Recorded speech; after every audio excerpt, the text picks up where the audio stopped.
Dining in the clouds, a 5-star floating restaurant, 360 degrees open to the sky, above the 27th floor, where the view never ends.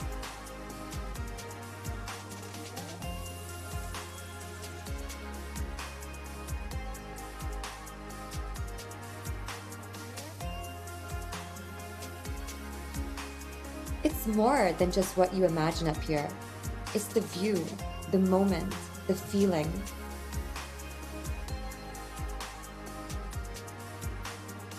Over 40 star-class amenities, including Sri Lanka's first paddle court, a gym that energizes, a spa that quiets the world, even a vibrant kids club.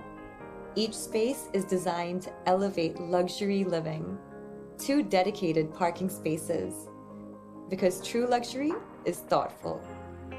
2, 3, and 4-bedroom apartments, each one crafted with intention, spacious, serene, and built for the life you deserve. And for those who want more, we offer the premium collection, penthouses and sky mansions, introduced for the first time in Sri Lanka. Designed with confidence, one of a kind. I came looking for a place to live. I found a place to belong. Come experience it for yourself. Pentara Residencies, Kunmula, Handia, the address in Colombo. A project by Homelands, Sri Lanka's #1 and most trusted real estate partner.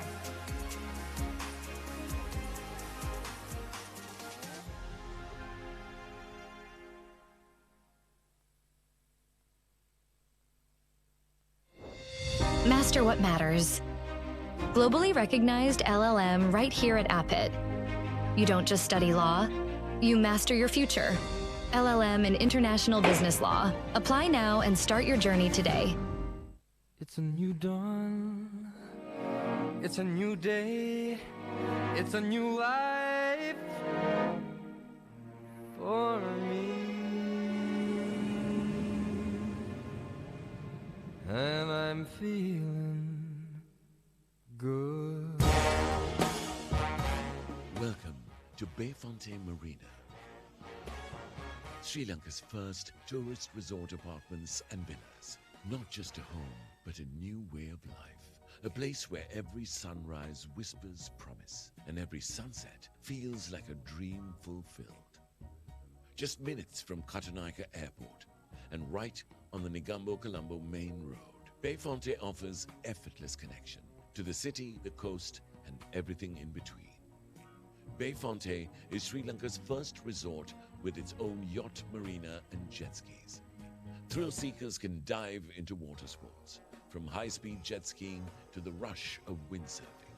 At Fonte, life is anything but ordinary.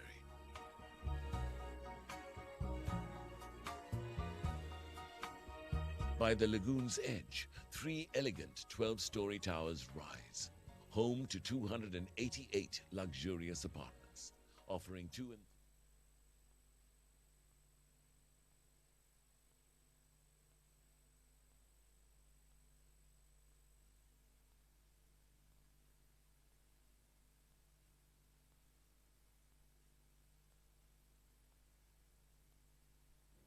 Ladies and gentlemen, please take your seats. The event will begin shortly. For case laws, legislations, drafting tasks, isn't it time-consuming and frustrating? Introducing AI Paths, an AI-powered legal research platform. Overrule detection, related cases section by section. Consolidated acts with latest amendments. Advanced search engine. Exclusive summaries, insights, AI-powered drafting tools, all case law in single place with latest ones. Access to original PDFs and more. 40,000 plus case law. All legislations. Trusted by thousands of legal professionals and law students. The future is here. AI Paths. Faster, smarter legal research.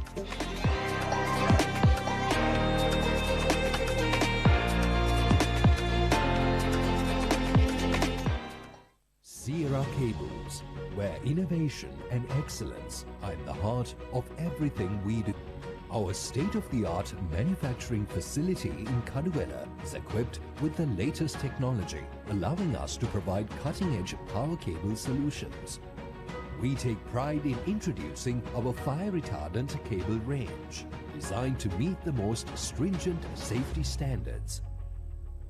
Our commitment to safety extends beyond industry norms. We host a high-end laboratory at our premises. Sierra Cables, where innovation, excellence and safety converge to power the future. Master what matters. Globally recognized LLM right here at Appit. You don't just study law, you master your future. LLM in International Business Law. Apply now and start your journey today. It's a new dawn. It's a new day. It's a new life for me.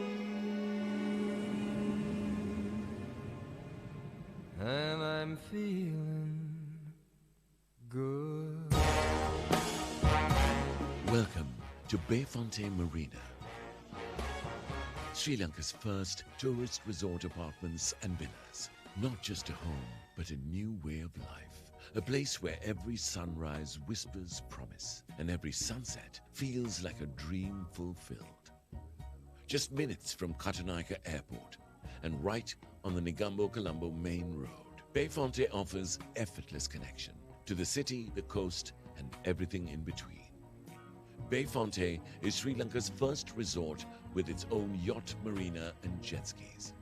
Thrill seekers can dive into water sports, from high-speed jet skiing to the rush of windsurfing. At Fonte, life is anything but ordinary.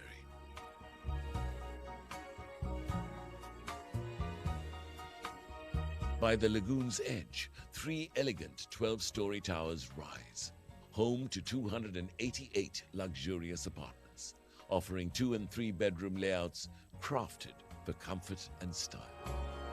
For those who seek refined privacy, Fonte Marina Villas offer unmatched privacy and elegance. Lavish 3-bedroom and 4-bedroom villas with private gardens and timeless charm. Inside, every detail speaks of warmth and refinement. Spacious living rooms, elegant dining spaces, peaceful bedrooms,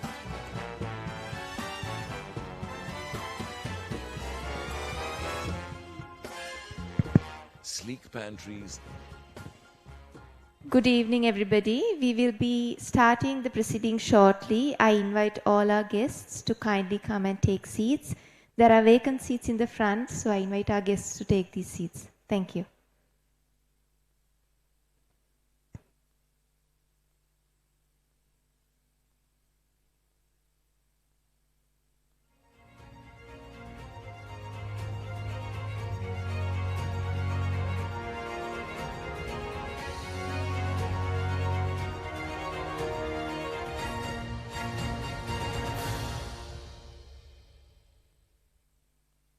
Are you still spending hours on looking for case laws, legislations, drafting tasks? Isn't it time-consuming and frustrating? Introducing AI PAS, an AI-powered legal research platform. Overrule detection, related cases section by section. Consolidated acts with latest amendments. Advanced search engine, exclusive summaries, insights, AI-powered drafting tools. All case law in single place with latest ones. Access to original PDFs and more. 40,000 plus case law. All legislations. Trusted by thousands of legal professionals and law students. The future is here. AI PAS. Faster, smarter legal research.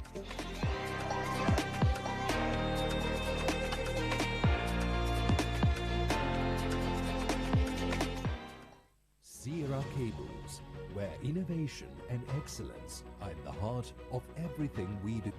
Our state-of-the-art manufacturing facility in Kaduela is equipped with the latest technology, allowing us to provide cutting-edge power cable solutions. We take pride in introducing our fire-retardant cable range, designed to meet the most stringent safety standards. Our commitment to safety extends beyond industry norms. We host a high-end laboratory at our premises. Sierra Cables, where innovation, excellence and safety converge to power the future. It's your love that has lifted us here. Thank you for making Maliban Sri Lanka's most loved brand for the second consecutive time.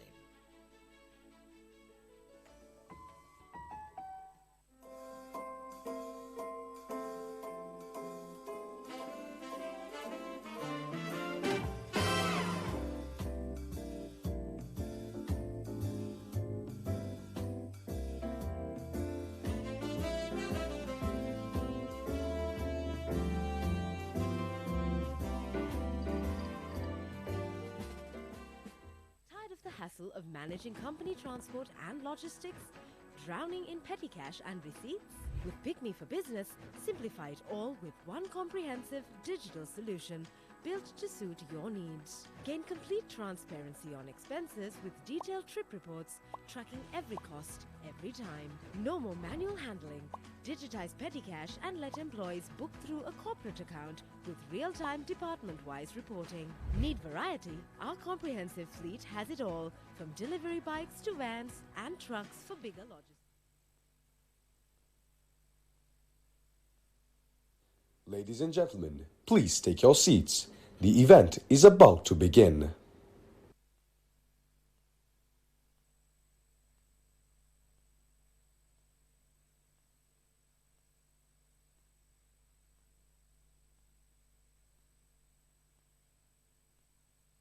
Tired of the hassle of managing company transport and logistics? Drowning in petty cash and receipts? With PickMe for Business, simplify it all with one comprehensive digital solution built to suit your needs. Gain complete transparency on expenses with detailed trip reports tracking every cost, every time. No more manual handling. Digitize petty cash and let employees book through a corporate account with real-time department-wise reporting. Need variety? Our comprehensive fleet has it all, from delivery bikes to vans and trucks for bigger logistics. Take care of your team with overtime meals and rides anytime, any place. Reward your staff or boost promotions with PickMe vouchers and explore flexible rental packages for long trips or airport pickups. Get the big picture. Live trip tracking, scheduling options and budget controls by department, all at your fingertips. At the end of the month, choose easy prepaid or postpaid billing and get round-the-clock support from our dedicated account managers. PickMe for Business. Streamline your corporate mobility, logistics and employee rewards. Let us take care of your travel and logistics so you can focus on what matters most, your business. Why real energy? For passion. A competitive spirit. For life on the move. To work hard and play hard too. Real energy is for the night owls, the hard workers. It's for those who do and want to keep doing. Right. Real energy.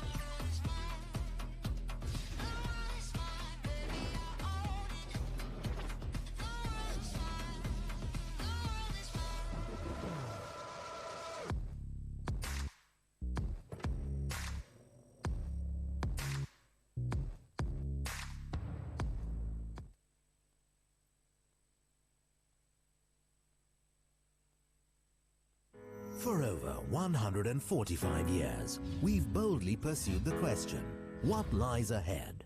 Every day we answer, with the spirit of pioneers. Today, as Sri Lanka's largest, most diversified conglomerate and global corporate inspiration, our portfolio of leadership business.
Please rise for the national anthem.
In a world filled with endless briefs and billable hours, only two people could handle the challenge of hosting this event.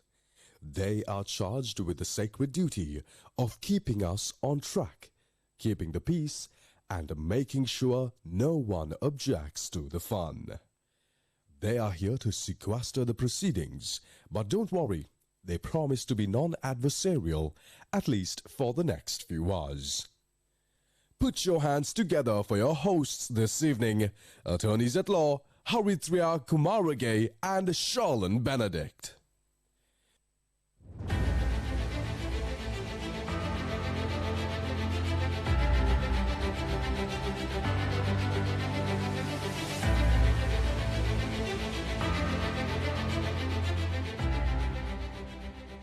A very good evening, ladies and gentlemen, and welcome to the Junior National Law Conference 2025. It is a privilege to welcome you to this distinguished gathering of bright young minds and future leaders of the legal profession. Ladies and gentlemen, as we inaugurate this distinguished conference, we uphold a tradition that signifies clarity, learning, and respect. Ladies and gentlemen, the lighting of the oil lamp serves as a simple yet powerful symbol of knowledge, integrity, and the steady pursuit of justice, values central to our profession and, of course, to this gathering. Ladies and gentlemen, it is now my honor to invite our distinguished guests to light the traditional oil lamp and formally commence today's proceedings. Ladies and gentlemen, first I would like to invite none other than the President of the Bar Association of Sri Lanka, Rajiv Amarasuriya. So if you could do us the honors of lighting the first oil lamp.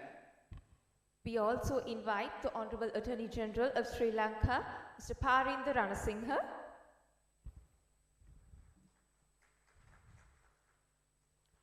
His Lordship, Justice S. Thurai Raja, Judge of the Supreme Court. His Lordship, Justice Janak De Silva, Judge of the Supreme Court.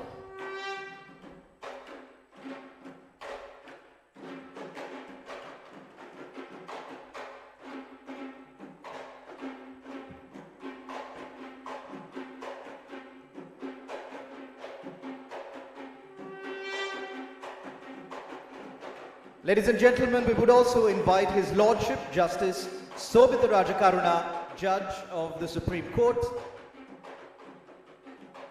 The Secretary of the Bar Association of Sri Lanka, Chatura Galhena. Treasurer of the Bar Association of Sri Lanka, Pasindu Silva. Assistant Secretary of the Bar Association, Sarinda Jayawardena. Chairman of the Junior Bar, Tishya Veragoda. The Zonal Vice President Nigambu Zone of the Bar Association of Sri Lanka, Shihan Tisera. Chairman of the Junior National Law Conference 2025, Ruvain Veerasinghe. Co-chair of the Junior National Law Conference 2025, Yuvin Matugama. We would also like to invite the Secretary of the Junior National Law Conference, Andrea Vijayavansha. Treasurer of the Junior National Law Conference 2025, Jamaya Sauja.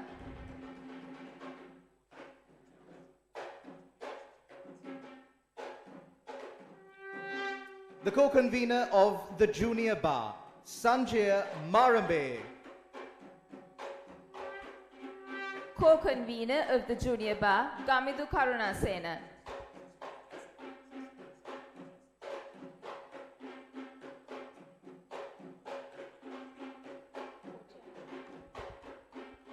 Co-chairman of the Junior Bar, Shashi Priya Jayasekara.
Thank you very much, ladies and gentlemen. You may now take your seats. Ladies and gentlemen, a lot of work has gone into organizing the Junior National Law Conference 2025. And of course, the event cannot begin without a formal welcome being extended out to each and every one of you. And who better to do that, ladies and gentlemen, than one of the people who strived hardest for organizing this event successfully today. Ladies and gentlemen, please join me in welcoming to deliver the welcome address, the chairman of the Junior National Law Conference 2025, Ruven Veerasinghe.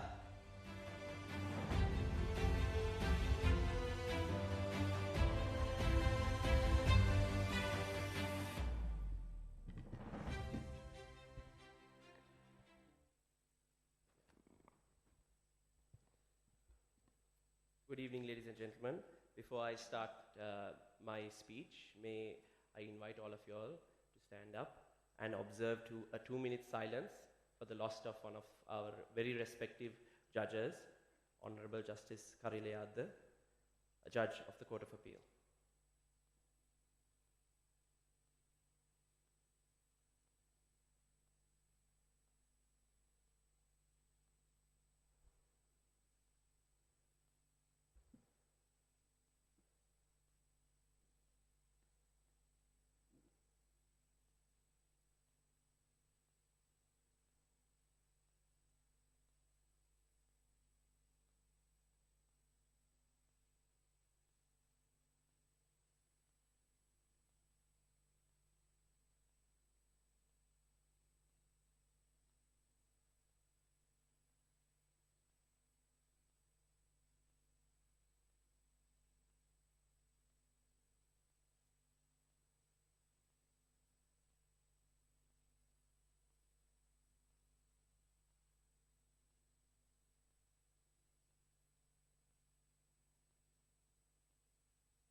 Thank you, ladies and gentlemen. Please be seated.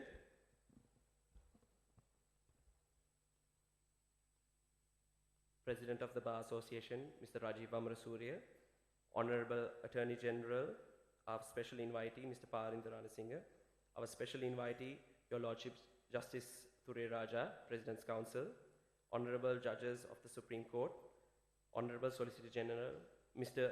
Viraj Dayaratna, President's Counsel, Secretary Bar Association, Mr. Chatura Galhena, Treasurer Bar Association, Mr. Pasindu Silva, Assistant Secretary of the Bar Association, Mr. Sarinda Jayawardena, Chairman of the Junior Bar Committee, Mr. Tishya Veragoda, Co-Chairman of the Junior Bar Committee, Mr. Shashipri Jayasekara, Honorable Executive Committee of the Bar Association, President's Councils, Senior Attorneys, esteemed guests, my dear committee, and my fellow learned colleagues and friends. It is with great pleasure that on behalf of the Junior National Law Conference Committee 2025, I welcome you to this year's conference. The Junior National Law Conference has always been a flagship event of the Bar Association since its inception in the year 2000 by Mr. Prashantalal Diyal, Vice President's Council, and the chairman that year, Mr. Jagat Vikramanayaka, President's Council. It has always been a platform for young lawyers to develop themselves and fine-tune their skills into being excellent counsels one day. This year, our committee has recognized this point of development, this opportunity for development. And we, this year, have strived to introduce where young lawyers could exhibit and cause an attitude change. This is where this year's Junior National Law Conference slightly shifts from previous years. Our committee understood that in the specific time that our nation is facing, with the economic crisis as well as the Aragalaya, our nation needs a certain cultural shift, and the committee have identified that there are 3 areas which we believe that young lawyers would consider as points of development. Let me take you through our 3 pillars, as this is how we arrived at the theme of this year's conference, which is Raise the Bar. The first pillar is on mentorship in motion. Mentorship in motion, there are 2 areas under this pillar. The first being a proactive young lawyer, what it means to be a mentee. Our committee identified that some of us are still reactive and haven't understood the benefits of being proactive, taking on leadership, moving forward, taking every opportunity, understanding that there are difficult situations and scenarios where we can observe and become better in the profession. The second point in that pillar is on peer collaboration, where we encourage young lawyers to collaborate with one another, see each other as allies. A lot of us may see a cake and try to divide it, but what we propose is, why not make a larger cake and divide that? So this is what mentorship in motion is all about. The second pillar is on inclusivity. Our committee is consistent of the majority of female lawyers, and they have identified that in our profession, 60 to 70 of the population are female lawyers, yet the participation rate is much lesser. Our committee would like to delve into why that might be and find answers as to how we could increase that population. As we understand that there is an immense backlog of cases, and that is a very important point if we are to get past this time of crisis for our nation. I understand, as young lawyers, we think, okay, this might not be an issue for us to deal with, but that cannot be our attitude. And that is why our committee this year has decided that let's take an initiative. Let's push ourselves forward, because it's time for us as young lawyers to take that first step, to take that initiative for development of our future. The third pillar is on legal aid, and identifying that legal aid is not just a form of charity that we give. It's not where we just do a pro bono case and consider it as charity. Legal aid is something that we must view as an obligation of young lawyers. As a lawyer, when we start out, the whole purpose of a lawyer is to give a voice to the voiceless. That is how being a lawyer started out. And as our committee this year have identified, that pro bono doesn't mean just taking on a legal aid case. It means so much more. Within your environment, it's about giving access to justice, helping someone who just cannot afford to obtain that assistance. It might just be pointing them in the right direction, but that we have identified as our committee as an obligation, and that is something that we would like to encourage our young lawyers in pursuing. I encourage my fellow colleagues to attend these sessions, as they have been masterly curated by our sessions committee, and I encourage you to engage in it, as most of these sessions will be engaging. They would be consisting of live polls as well as interactive Q&A sessions. The 2 pillar sessions are supported by surveys that we conducted prior to this conference. And that is how we propose to cause this cultural shift. This particular conference is also supported by a media campaign for that particular purpose, to raise awareness on these key issues and these key areas, which we hope will be a cornerstone for us young lawyers to raise the standards of our profession. I will leave it to my secretary to thank the various and immense contribution and support that has been given to us by numerous individuals as well as organizations. But let me take this opportunity to thank my committee who have been unwavering and supportive in taking this conference forward, going through several hours into the night, as well as the families and spouses that have supported this committee in ensuring that this conference is a success. I hope all of you have an engaging and eventful conference which helps us all raise the bar and continue from this conference to raise the standards of our profession. I thank you.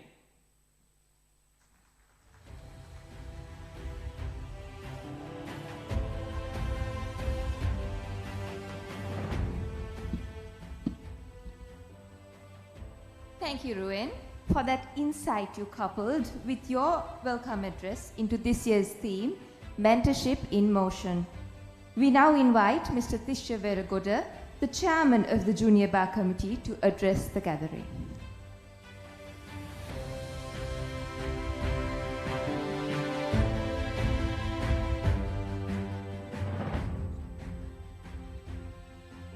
President of the Bar Association, Mr. Rajiv Amarasuriya, our special invitees, the Honorable Attorney General, Mr. Parindra Ranasinghe, PC, and His Lordship Justice Tureraja, PC, Honorable Judges of the Supreme Court, members of the Management Committee of the Bar Association and the Executive Committee, President's Council,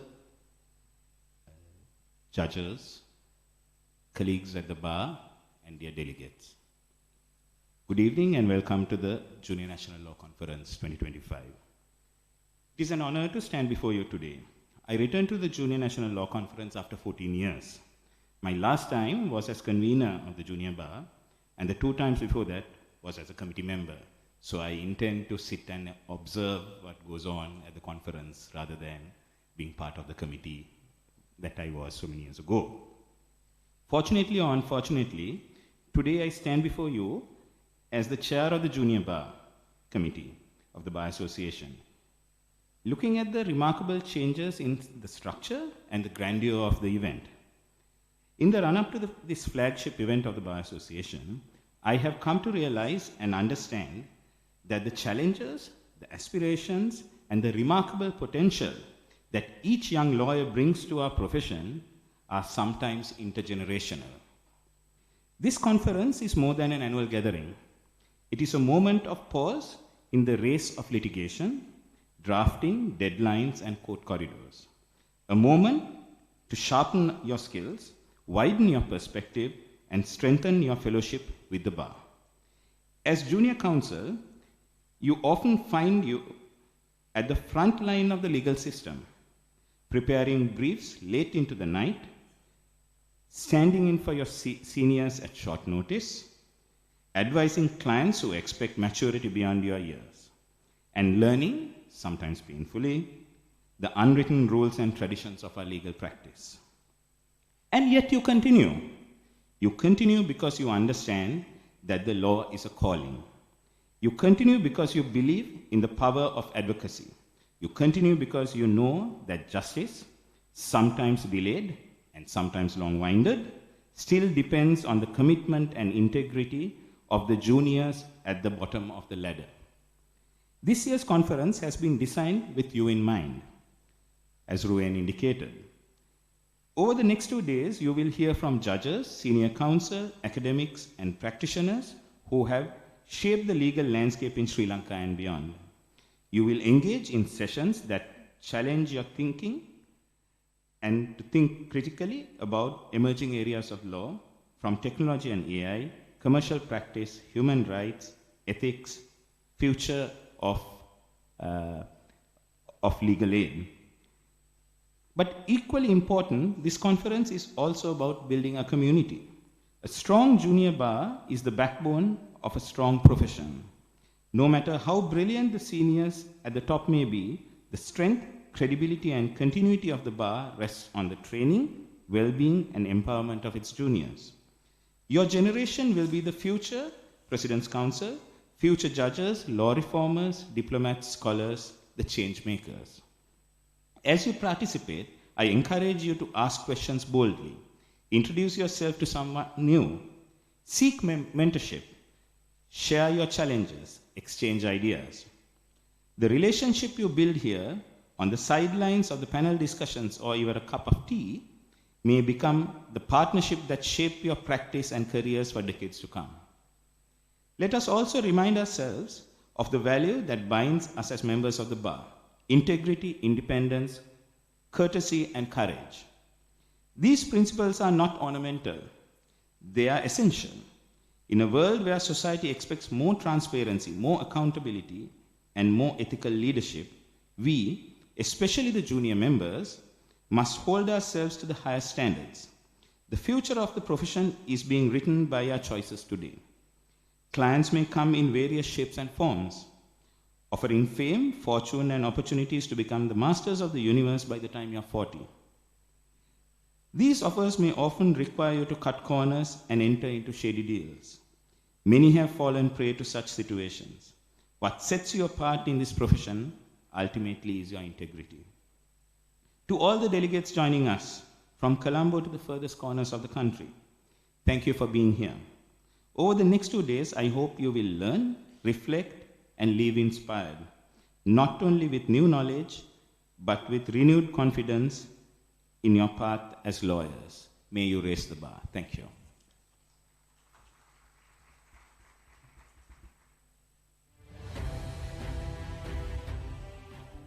Thank you very much, Tisha Veragoda, of course, for those inspiring words, for highlighting the importance of integrity in the legal profession, and of course, for the guidance that you have given to the Junior Bar Committee and those organizing this event today. But I must say, Mr. Veragoda, listening to your address, there was a point that really scared me, caused a little bit of anxiety in me.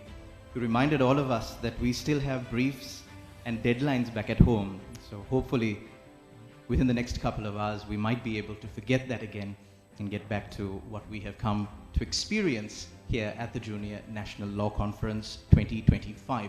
Ladies and gentlemen, please join me in welcoming to address the gathering today the President of the Bar Association of Sri Lanka, Rajiv Amarasuriya.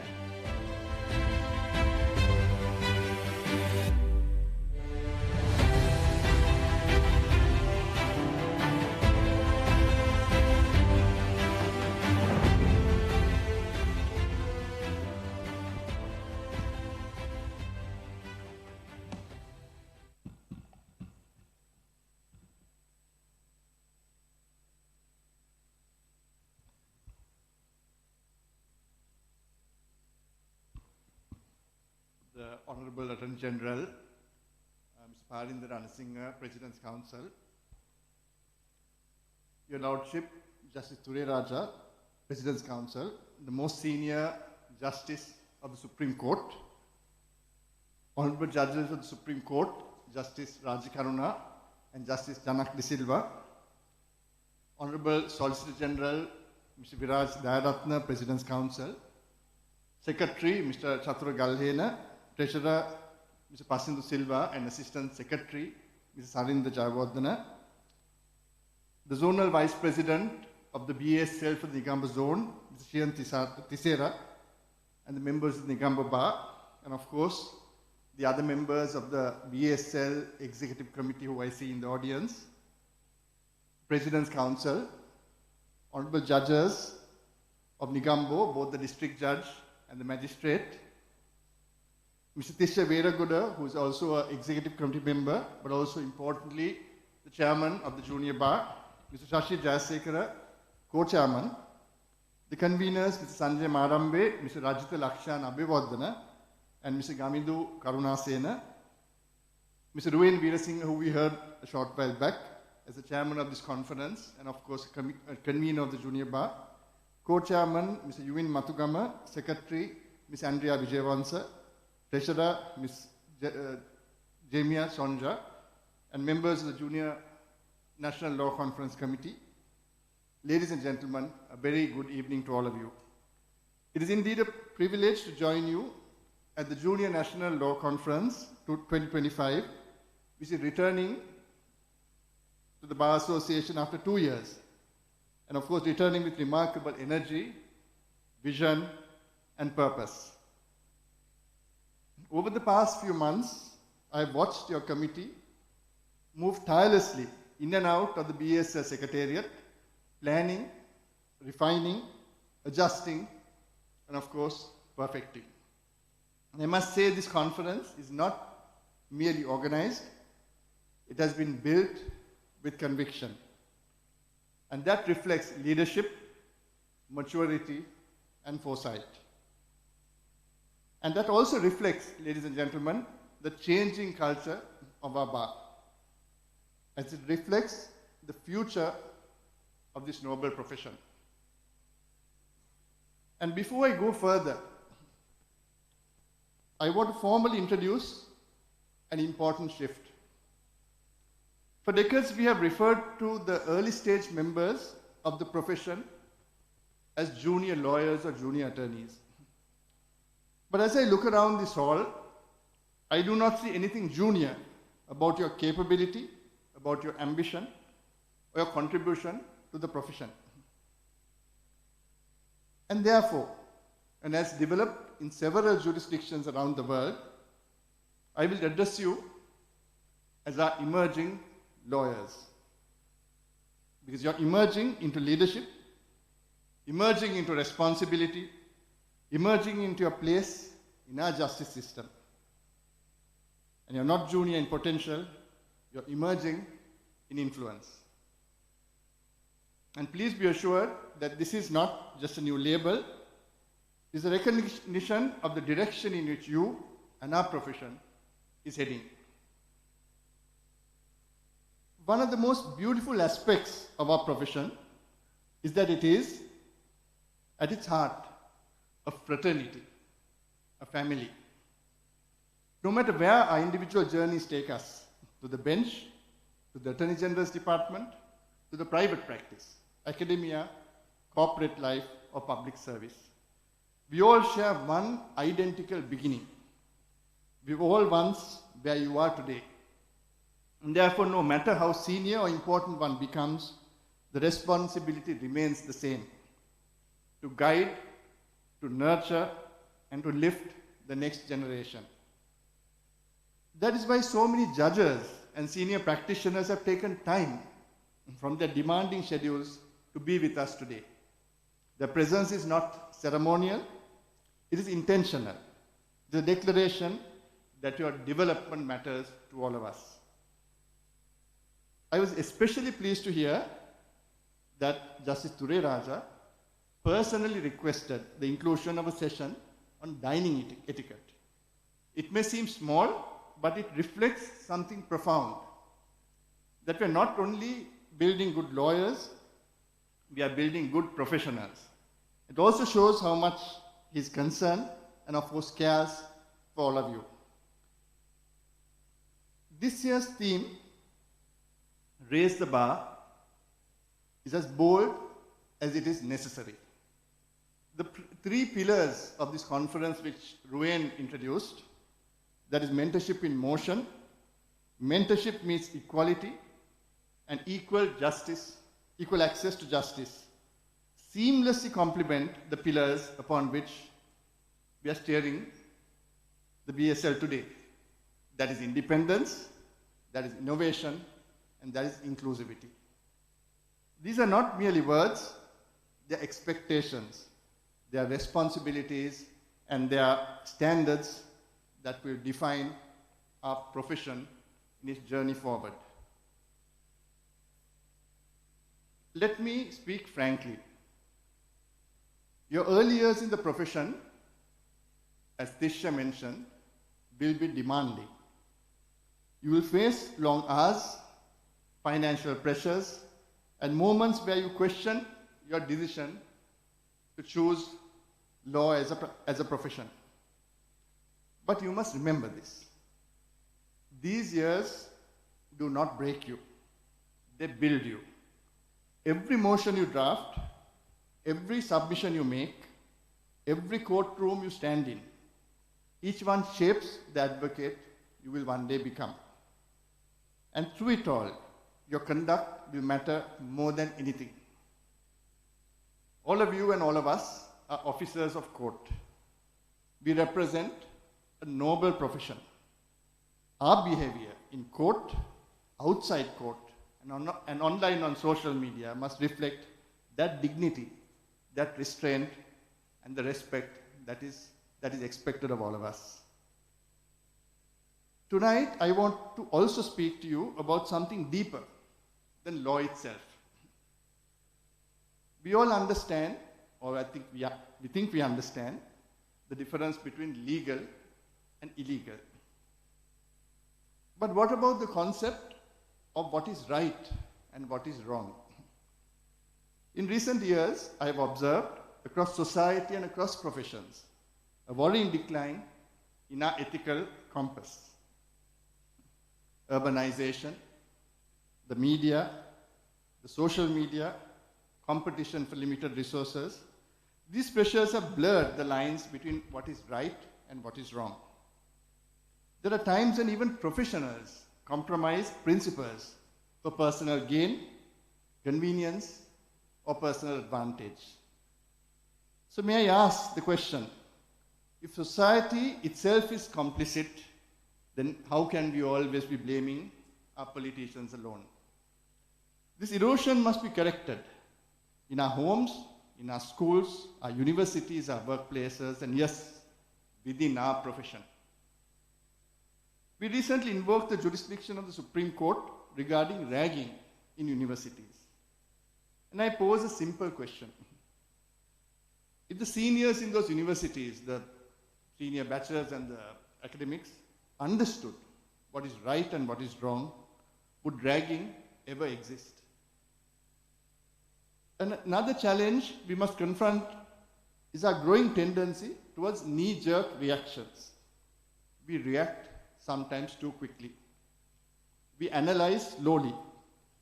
We form opinions before we have facts. And social media amplifies this tenfold. We saw this recently with convictions of certain public figures. If you followed social media, you would think an entire digital army brought about those outcomes. But if you pausingly deep dive, these were cases filed years ago, conducted independently, and determined by an independent judiciary.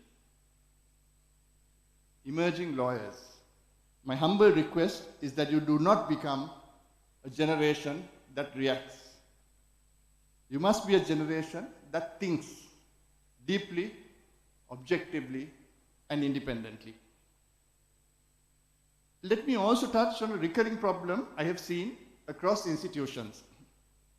I find too often decisions are made without having ownership in those decisions. People spend resources carelessly as if they belong to someone else. They delay decisions without realizing the cost of that delay. They change course without understanding the consequences. I once heard a driver in a state institution say, "Don't worry about the water and electricity.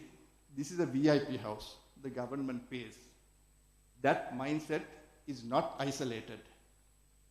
It is unfortunately widespread, and if we as professionals take ownership, real ownership of our duties, our roles, our institutions, that this transformation will become remarkable. And this is not only me saying this. If you have read the Constitution, you will see that Article 28 stipulates that it is the duty of every person in Sri Lanka to work conscientiously in his or her chosen occupation. We must also rekindle the pride in our nation, in its heritage, in its history, its natural beauty, and of course, in its resilience. People from all over the world travel thousands of miles to experience this beautiful island. We live here. We build our careers here, and we raise our children here. We must learn to appreciate our own strengths. And let us remember and recollect the unity we felt during the 1996 World Cup. That pride, that togetherness, and that belief. We need that spirit once again, and we must carry it into our work, our advocacy, and our leadership. Ladies and gentlemen, emerging lawyers of Sri Lanka, your career will present you with choices, some clear, some complex, and some uncomfortable. And in those moments, I urge you to ask one single question to yourself. What is the right thing to do? Not what benefits you personally, not what is convenient, not what is traditional, not what someone powerfully tells you or wants, and not what social media expects, but what is right. That, to me, is integrity. That is accountability. That is leadership. And that is how we will truly raise our bar. We stand on a gold mine, a nation rich in history, talent, and possibility. Let us sooner than later get our act together and mine that gold with responsibility, with ethics, and with courage. For the good of this profession, for the good of our country, and for the generations yet to come. To all the emerging lawyers gathered here tonight, this is your moment. This is your journey. And this is your responsibility. Raise the bar and lead Sri Lanka forward. Thank you very much, and I wish you a meaningful and inspiring conference. Thank you. Your insights certainly made an illuminating addition to today's proceedings. We are privileged to have among us a legal luminary and a pillar of justice. Ladies and gentlemen, please welcome the Honorable Attorney General of Sri Lanka, Mr. Parinda Ranasinghe, to address the gathering.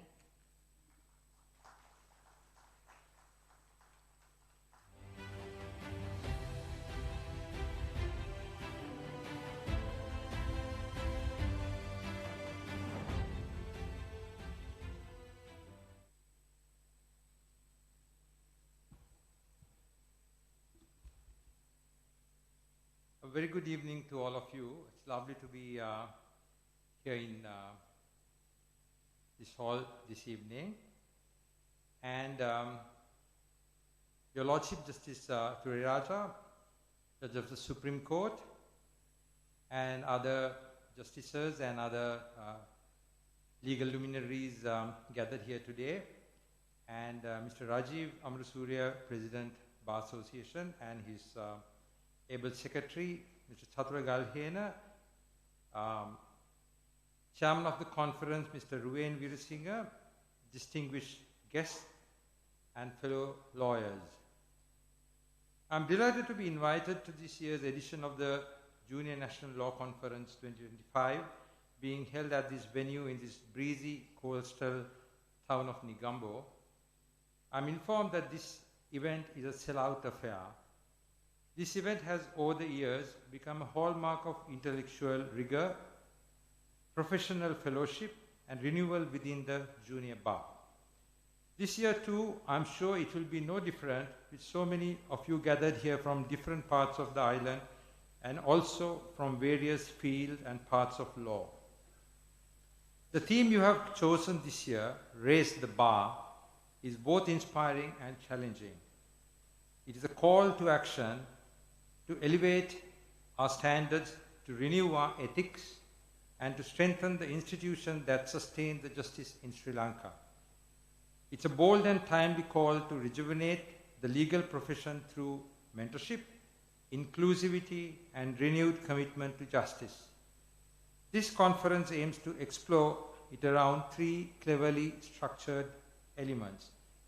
That's mentorship in motion, that targets guiding young legal minds towards professional excellence, and mentorship meets equality, which aims at fostering inclusive growth for women in law, equal access to justice, which focuses on building a legal voice for the voiceless. In other words, the conference focuses on empowering junior lawyers through mentorship and by promoting equal access to justice. This, as we all know, is an event for junior members of the legal profession and includes knowledge sharing sessions with parallel sessions on criminal and corporate law. Upon a cursory glance of the session's topic, I note they vary from the recently introduced plea bargaining in criminal trials, to mediation in commercial contracts, to money recovery in small claims, to technology-enabled digital filing, and even a session on future-proofing the junior lawyers in the age of artificial intelligence. Importantly, there is a discussion of pro bono work as a professional obligation. I feel quite excited reading all this. A look at the agenda and a few conversations made me understand that your sessions are designed to have all of you, the young lawyers at the bar, directly contributing to these pertinent discussions on the theme emphasized. I'm pleased to note that sessions are carefully curated based on insights gathered from surveys conducted among junior lawyers, both male and female, practicing within courts and in other professional settings. These findings have been shared in advance with session moderators and panelists to ensure that the discussion effectively addresses the real barriers juniors face and explore the key issues behind these three pillars. The Bar Association, presently under the energetic leadership of Rajiv Amarasuriya, is evolving with the times. And at the same time, the junior bar is striving hard to empower younger lawyers to take more active role in shaping the future. This conference reflects that shift, a forward-thinking, reform-driven initiative whilst maintaining the timeless values, ethics, and professional standards that uphold the rule of law. This knowledge-sharing endeavor will provide juniors the necessary tools to handle cases and ethical dilemmas, at the same time adapting to changing economic realities, social structures, and technological advancement. This would also teach them to respect ethical boundaries while building an independent practice without undermining their seniors. When the playing field is level, we do more than correct injustice. We build a stronger, more representative, and a competent legal community for the future. Distinguished guests, one other matter which I thought of reflecting today is closely associated with the empowering young attorneys is the training of new entrants to the profession. I have always questioned how equipped the students passing out from law college are to face realities of Hulstorf. How ready are they to conduct a trial opposed to a seasoned opponent? Does the legal education equip them to face off a strict judge? Should there be reform in the legal education encompassing this sector? Maybe this is an area the junior bar ought to look at some point or the other. Remember, however much we try to sugarcoat it, the early life in the profession could be unforgiving, very unforgiving. My message to you is simple: raise the bar in skill, service, in spirit. In a world quick to criticize institutions, the bar must stand as an institution of excellence. By raising the standards of advocacy, ethics, inclusivity, and compassion, you do not only raise your own careers, you raise the credibility of justice itself. May we be reminded that every good lawyer is the product of both guidance and hard work, and how good a lawyer isn't depend on their gender, but their abilities. May this conference inspire reflection, renewal, and resolve. Distinguished guests, let me sign off by wishing the long-term vision of a dynamic, ethical, inclusive legal sector that contributes the rule of law, democratic resilience, and access to justice across Sri Lanka every success. Let me congratulate the organizers, the Bar Association, and the Junior Bar Committee for putting together such a magnificent event such as this. I congratulate them for their initiative, and I wish each of you every success as you continue to strengthen the rule of law in our country. As I look around this hall, I see the future of Sri Lanka's legal profession, a generation that is more educated, more diverse, and more connected than ever before. I feel the future of the legal profession is in safe hands. In lighter vein, when I read the theme for the conference, Raise the Bar, I thought to myself, oh no, not another excuse to get seriously drunk. Legal fraternity is well known for its close affinity with alcohol. And it's not without a reason why it's called the Bar Association. Well, that's once again, thank the organizers for this grand event and for having me over to share a few thoughts. And I hope all of you have a great evening and a very productive weekend. Thank you very much.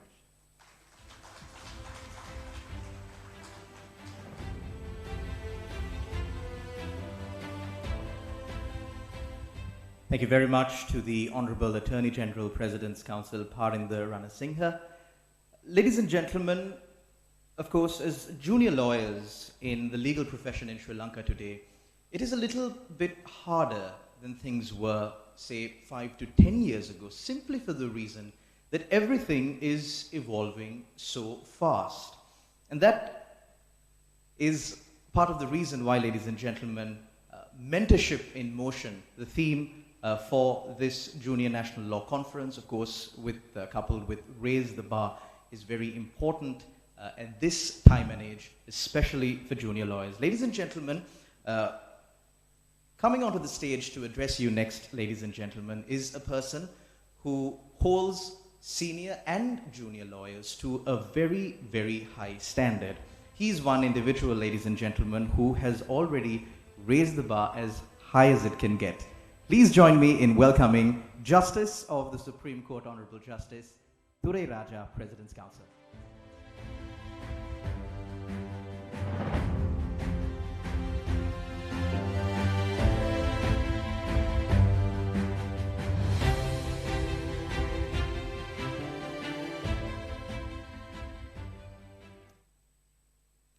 Honorable Attorney General,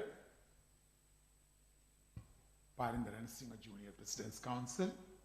I make it a point to call him Junior because I took course before his father, Senior Justice Parinder Ranasinghe, my brother Justice, members of the Judiciary, President of the Bar Association, Mr. Rajiv Amarasuriya, Solicitor General, Mr. Viraj Dayaratna, President's Counsel, Chairman and members of the Junior Bar Committee, distinguished guests, members of the Executive Committee, colleagues, most importantly, young lawyers gathered here.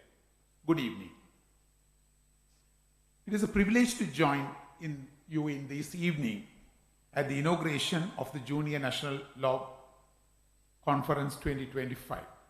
I commend the Bar Association for continuing this important tradition, which brings together young members of the profession to exchange ideas, learn from the experience, and reflect on the values that guide all the lawyers. While I'm admiring the smartness, intelligence of the Junior Bar Chairman, Ruven Veerasinghe, I didn't know he has access to my chamber. Whatever he said is in my script. So he spoke without a paper. I think somebody has leaked the paper from my chamber. I should seriously check that into. So forgive me, I have no time to alter it, so I might be repeating what he said. The theme chosen for this year conference, Raise the Bar, reminds us that professional growth is not limited to mastering statutes or case law, but also includes developing the discipline, integrity, and the sense of responsibility that distinguish the true professional. Each generation of lawyers carries duty to uphold the dignity of the profession and ensure that the public continues to place its trust in the legal system. Every generation of lawyers inherits tradition of learning, discipline, and service. It's your turn as the emerging generation to preserve that tradition and strengthen those who will follow. I recall many of us when we began our careers. I guess not long ago, maybe 38 years ago, I also faced moments of uncertainty and frustration. The law can be demanding, the hours are long, the expectations are high, and the rewards are often slow to come. But perseverance pays. Every appearance in court, every draft, and every consultation contributes to your own growth as a professional, slowly but surely. One of the most valuable aspects of this conference of its emphasis on mentorship. Mentorship is an essential bridge between the wisdom of the past and present. A mentor offers guidance, open doors, and importantly, models ethical practice. However, mentorship must be shared effort. A mentor can often offer directions, but it is up to the mentee to make the most of the opportunity. Seniors may not always have the time to sit and teach in detail. Juniors should show initiative, read all drafts, study the files on their own, understand the facts, ask questions on what they don't understand, argue with your seniors, even disagree with them when you have to, and assist meaningfully in the process. I should share an anecdote. Recently I delivered a judgment. Of course, the draft was done and my brothers were agreed. 2 brothers, senior judges, agreed. So for the final check, I gave it to one of my research officers. The research officer went through and he came out and said, "Sir, you are wrong." I said, "How come?" He said, "Sir, you're overruling a judgment in 1954. That's wrong." I said, "Can't I overrule?" Because we overruled. Then he said, "No, sir, that judgment is wrongly interpreted, but not wrongly decided." Because he was talking about noun, verb, and verb, verb. Believe me, I learned noun, and noun, verb very much later in my age. So then I argued the matter with him. In fact, I had a discussion. It went up to an argument. Finally, he won. I had to give an interpretation to the subsequent judgments, not overruling. So that shows the junior's efficiency. And thoughtful questions show respect for those who teach you. Then repay the investment by mentoring others when you are able. That culture of giving and receiving makes the bar stronger, more resilient, and more humane. I often observe young lawyers appearing in court simply to move a date. Ms. Kumarage will vouch to the fact because I pull her up all the days, but now stand on her own and argue the matter. But when asked about the facts of the case, they are unable to explain them. When questioned, they sometimes appear distressed. Those questions from the bench are not posed with the intention to put you in trouble, but are meant to remind you that as a counsel, you must always know your brief. Every case, however small, deserves your full understanding and preparation. Developing this habit early will serve you well throughout your career. I also welcome the focus of this conference gives to equality and participation of women in litigation and leadership. Mind it, because I'm little involved with the education sector, almost 90% of our education sector is filled with female. I don't know what the boys are doing.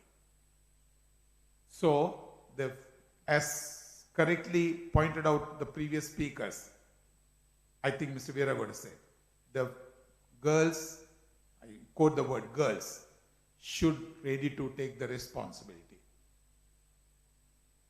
Equality sometimes brings its own challenges. It may make situations more demanding or expectations higher, but that is precisely what equality entails. It is not about preferences or concession. It is about fairness and merit. The courts and the bar must continue to support a culture where every lawyer, regardless of gender, economic standing, has the same opportunity to succeed through competence and commitment. Another critical area deserving attention is access to justice. The rule of law achieves its true purpose only when it serves all members of the society, including those who are economically or socially disadvantaged. The Legal Aid Commission plays a vital role in improving access to justice for those who cannot afford legal representation. I would encourage or earnestly request the junior members of the bar to consider working with the Commission as panel lawyers. It's an opportunity to gain experience while also contributing towards the improvement of access to justice. It is also important to remember that clients who are economically challenged should never treat it as an opportunity for practice or experimentation. If you take up such case, you must give it your complete attention and effort. Seek proper advice from seniors, prepare thoroughly, and handle it with same diligence you would devote to a paying client. Only then your contribution genuinely advance access to justice. Ultimately, the standard of a profession will be determined not only by how well we argue, how many cases we handle, but how responsibly and ethically we conduct ourselves. As you participate in this conference, I encourage you to take full advantage of the discussions, to engage with mentors and peers, and to reflect on how each of you can play a part in raising standards of our profession.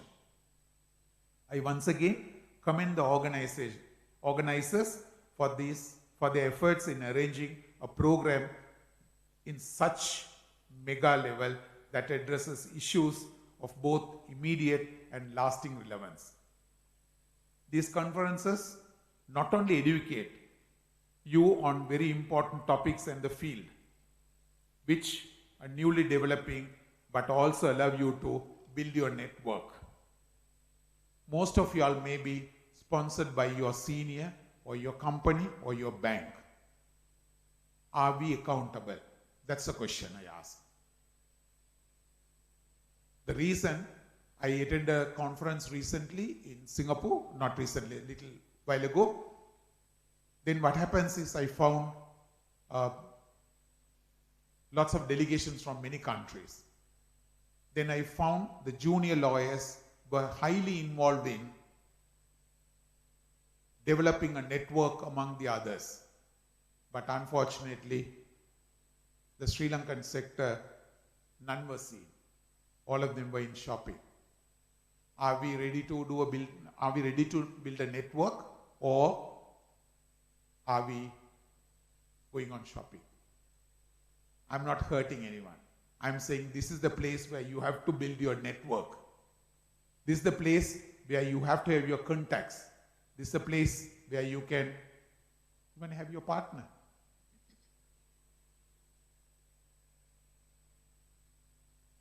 You may be spirited differently in these conferences, but that should not ruin your career and your friendship with the others. To the young lawyers and students here today, as a student of law, I would say this: approach your professional journey with patience, humility, and integrity. Strive to strengthen not only your competence and skill, but also your commitment to justice, fairness, and service to the public. Be mindful, you are in Nigambo. I repeat the word Nigambo because the people, the fun and hospitality is in their blood. Shiantisara is here. He will take care of you in the rest of the evening, but make sure you are coming back tomorrow sober. I wish this conference every success. Thank you.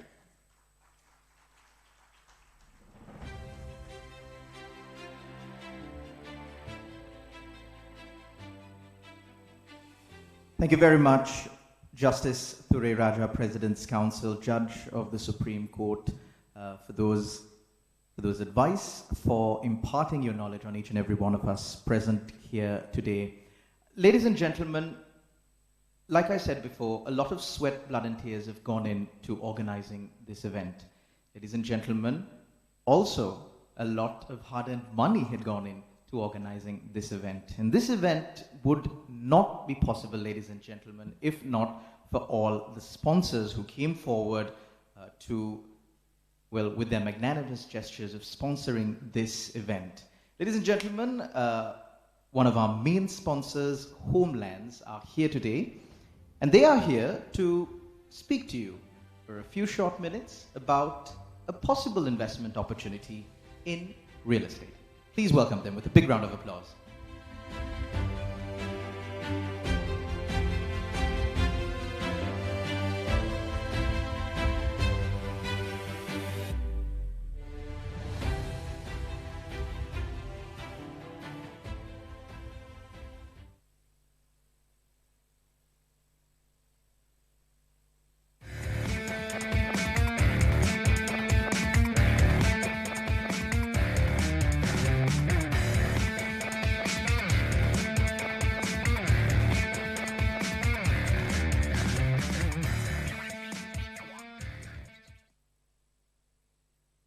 Welcome to the world of Homelands, Sri Lanka's #1 and most trusted developer. With a legacy built on trust, innovation and excellence, Homelands pioneered the resort apartment concept in Sri Lanka and redefined the art of themed residential living. Ariana Resort Apartments Athurugiriyo, Sri Lanka's first resort-style apartments featuring 352 luxury units and over 50 world-class amenities, offering the ultimate resort-style living experience. Canterbury Golf Resort Apartments and Villas, Piliandala Kathaduwa, Sri Lanka's first Victorian-style golf resort apartments and residencies. This landmark development features the country's first day and night golf course alongside a wide range of luxury amenities. A true hole-in-one for golf enthusiasts. Spanning over 55 acres, Canterbury is Sri Lanka's largest residential development designed to transform lifestyles. With 1,284 units, Canterbury offers a variety of residences to suit every lifestyle, including Canterbury Garden Apartments, Canterbury Golf Apartments, Canterbury Villas, Canterbury Residencies, Canterbury Lexus, and Canterbury Crest. Alicia 3C's Maliban, renowned for its urban convenience and connectivity, offering 336 units, over 30 amenities, and more than 30 lifestyle activities.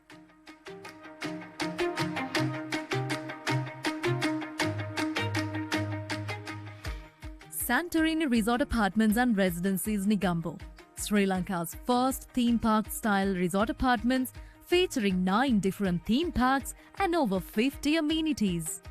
Inspired by the charm of Greek architecture, Santorini delivers a lifestyle like no other, blending luxury living with a unique thematic experience. Let's now explore our ongoing projects. Greendale Retirement Resort and Residencies Athurugiriyo, Sri Lanka's first international standard retirement leisure village. A place of harmony and tranquility. Handovers will commence in December 2025. Cressida Resort Apartments Athurugiriyo, a project that redefines next-generation living. Handovers will commence in December 2025. Catering to the rising demand in Athurugiriyo, we also launched Fedora Resort Apartments Athurugiriyo, a home of comfort, calm and connection.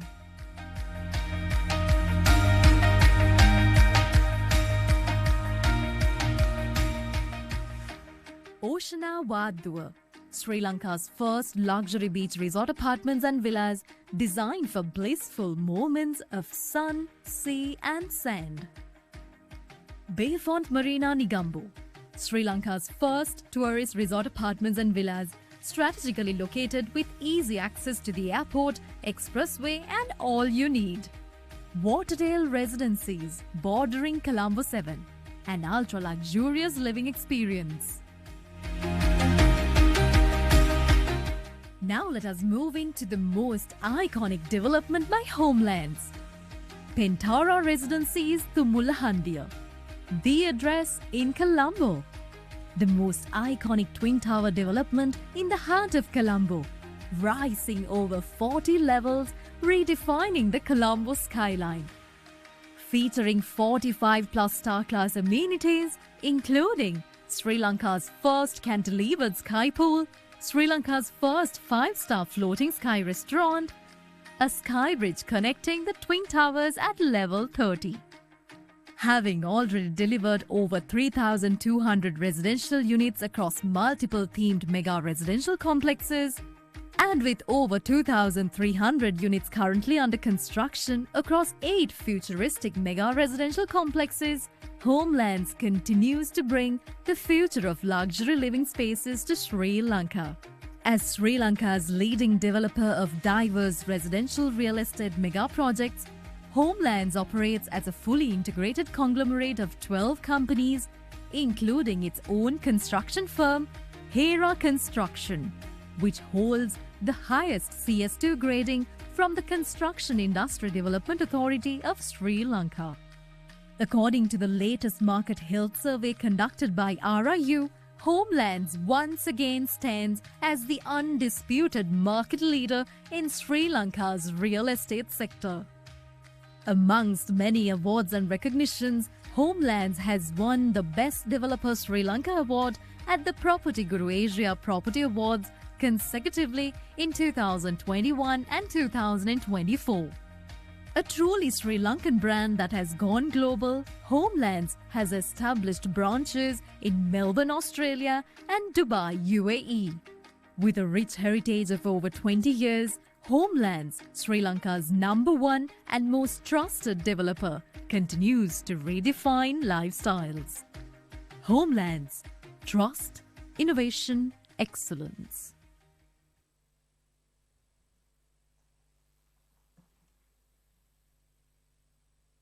Good evening, everyone. It's my pleasure to be here today in this forum on behalf of Homelands Group of Companies as a main sponsor. I would like to start by giving you an overview of our company, and then I will take you through the main highlights of our product portfolio. As highlighted in the corporate video, Homelands is the leading real estate company in Sri Lanka with highest market share. Our projects vary from golf resort apartments to retirement leisure villages, beachfront, lagoon-front apartments and luxury apartment complex. We guarantee a capital appreciation of 100% from our projects, which has already been proven by our past developments. I would like to take you further discussion 3 main projects.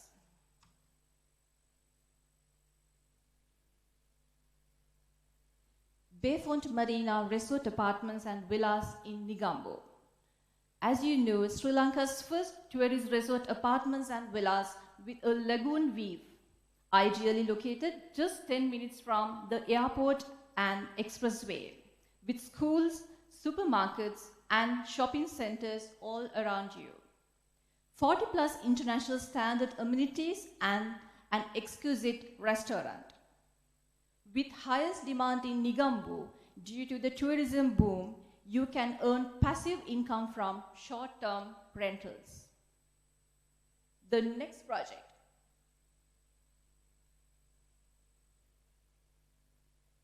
Oceana Beach Resort Apartments and Villas, Vadua. Sri Lanka's first luxury beach resort complex with 50+ international standard amenities. Just as Fonte Marina, you can guarantee passive income from short-term rentals.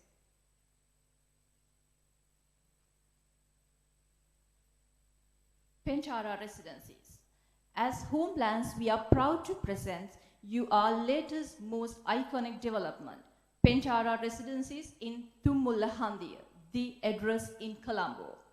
These twin apartments including deluxe apartments, 2BR and 3BR, sky villas, penthouses, and sky mansions featuring international standard amenities.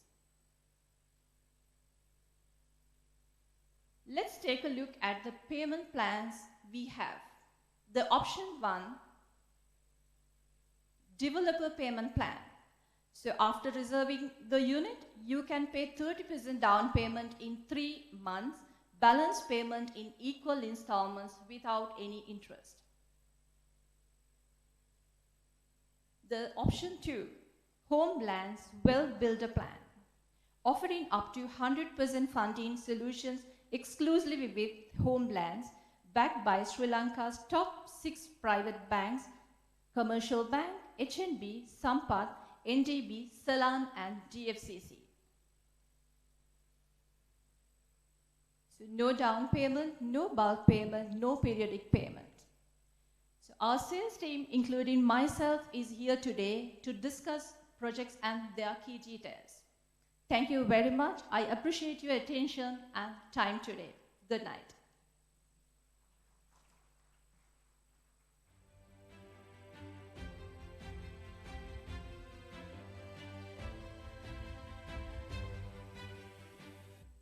Our sponsors, ladies and gentlemen, without whose support today's event would not be possible.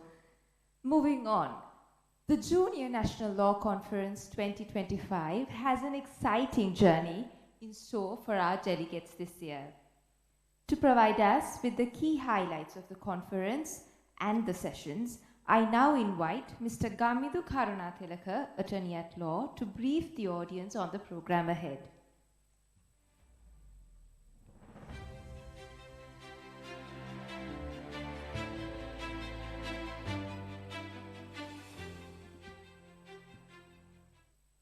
President BASL Mr. Rajiv Amarasuriya, special invitees Honorable Attorney General Mr. Parinda Ranasinghe, President's Counsel, Honorable Judge of the Supreme Court Justice Tuve Raja, President's Counsel, Honorable Justices of the Supreme Court and Court of Appeal, members of the BASL committees, distinguished guests, representative from the International Bar Association, esteemed resource persons, and my fellow juniors, good evening. It is a privilege to have you all at the Junior National Law Conference 2025, presented under the theme, Raise the Bar. As Ruwen and all other speakers detailedly explained, this year's conference is built on 3 key pillars. The pillars that speak directly to who we are as junior lawyers, who we hope to become. These pillars not only shape our concept note, they reflect the challenges, conversations, and responsibilities that lie at the heart of our profession. Tonight, we begin with session 1, a roundtable discussion that brings together 2 pillars, mentorship in motion and mentorship meets equality. This combined session explores the power of mentorship, the importance of and effectiveness of mentorship, and the urgent need to address the gender gap. Day 2, we begin with the pillar 3, equal access to justice, building a legal voice for the voiceless. This session highlights a responsibility that lies at the core of our oath, that justice cannot be privileged, reserved for the few. The focus will be on how juniors can meaningfully engage in legal aid and pro bono work, not merely as charity, but as a pathway to professional growth. Following that, the session 3, from brief to bench, will be a reflective academic discussion on career evolution within the profession. The session explores the diverse role as a junior lawyer, from client interaction to understanding the professional duty owed to court and the expectation from bench. We then have a special featured session on unique professional development segment, a concept which is proposed by Justice Tuve Raja, focusing on dining etiquette. From the afternoon onwards, the conference shifts into academic tracks, giving delegates the freedom to choose sessions based on their areas of interest, where they can select from. There will be 3 parallel sessions. criminal law session on core areas of knowledge of today's criminal practitioner, civil law session on salient features and recent development in land and apartment law, commercial law session on commercial mediation.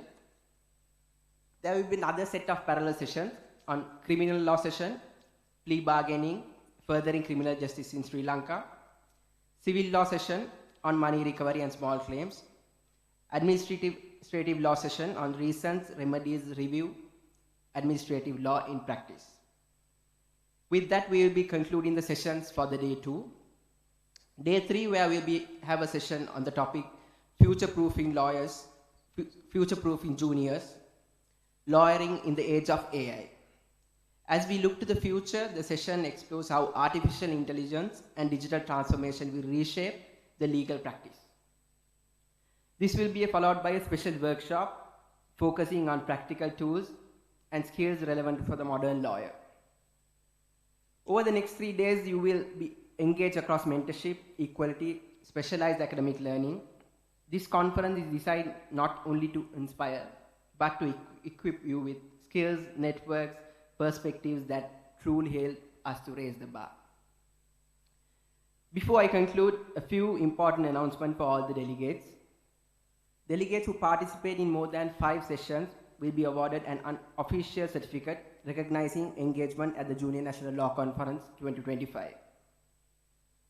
We strongly encourage you to participate in engaging and collaborative manner, ask questions, share reflections, and make the most of the expertise gathered in these rooms. Please ensure that you are present in the respective hall at least 10 minutes before starting of the session. Agenda has already been circulated. Please adhere to it. On behalf of the organizing committee, I wish each of you an insightful and engaging conference experience. Thank you.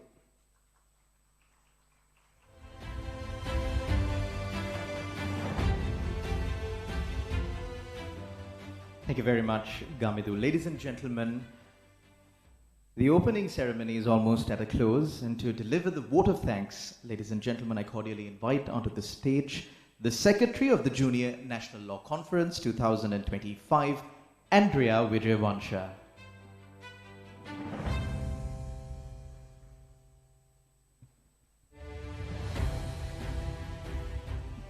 Good evening, everyone. It is my honor to deliver the vote of thanks on behalf of the Junior National Law Conference Committee of 2025 this evening as Secretary. First and foremost, we are deeply honored by the presence of our special guests, the Attorney General, Honorable Parinda Ranasinghe Jr., President's Counsel, and the Honorable Justice of the Supreme Court of Sri Lanka, Justice S. Suriraja, President's Counsel. We are immensely grateful to the Honorable Attorney General and your Lordship for graciously accepting our invitation and for honoring us with your esteemed presence as the special guest this evening. The Honorable Justices of the Supreme Court of Sri Lanka, Justice Janak De Silva and Justice Sobhita Rajakaruna, we extend our sincere gratitude to your Lordships for gracing this occasion with your esteemed presence. Our sincere thanks also goes to the Solicitor General of Sri Lanka, Mr. Viraj Jayaratne, President Counsel, for gracing this occasion. We are thankful to the President's Council, executive members, attorneys at law, and all the esteemed guests present here who accepted our invitation and joined us this evening. The President of the Bar Association of Sri Lanka, Mr. Rajiv Amarsurya, receives our deepest appreciation for his continuous support and his dedicated efforts towards the welfare and professional growth of junior lawyers throughout the country.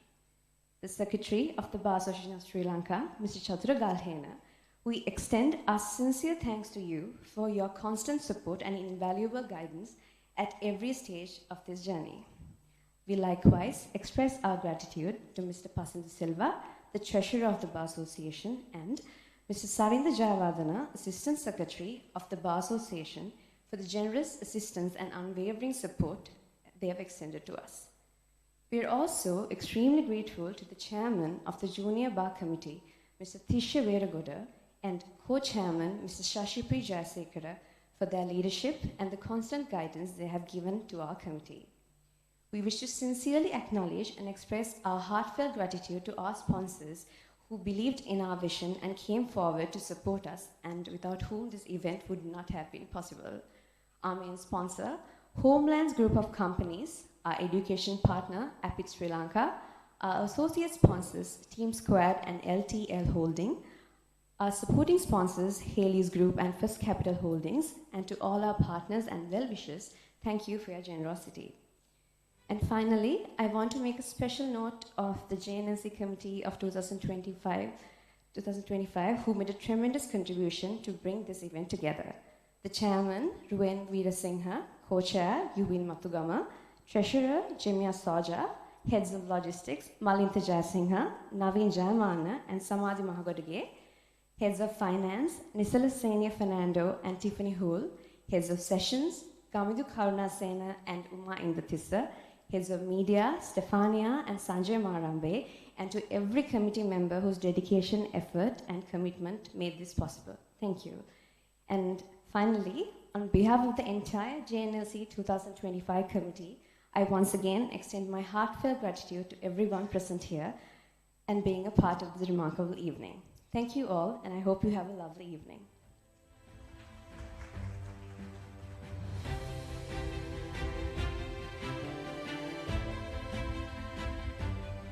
Thank you very much, Andrea Vijayavansha, Secretary of the Junior National Law Conference. Ladies and gentlemen, we now move on to the first panel discussion of the Junior National Law Conference 2025.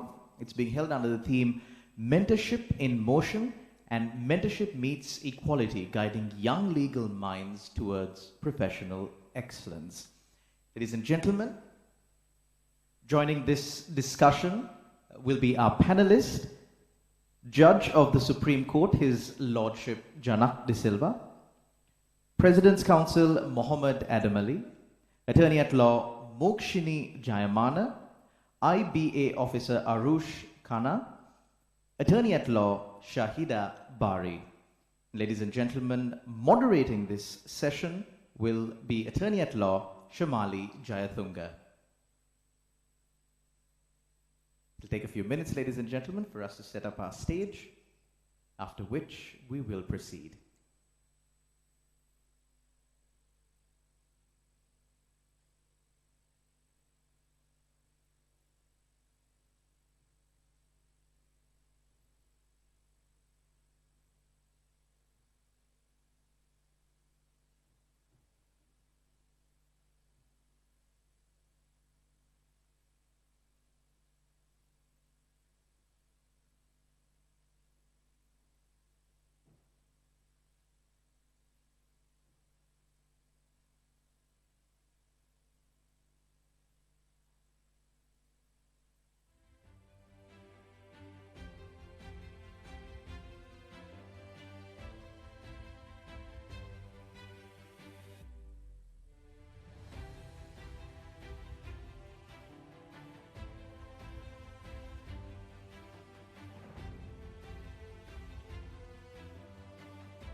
The early years are not easy. Work is heavy.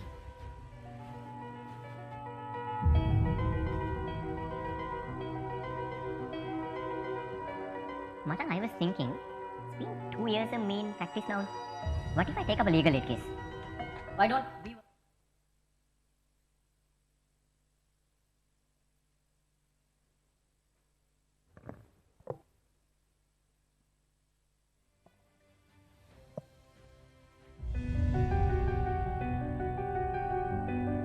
The early years are not easy. Work is heavy.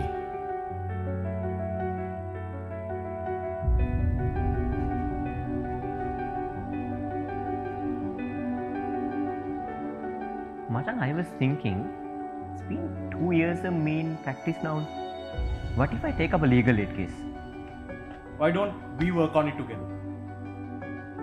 You work hard and you will succeed. Okay? This. Mentorship isn't a grand gesture. It's one colleague taking a moment to guide, one word of encouragement, one open door.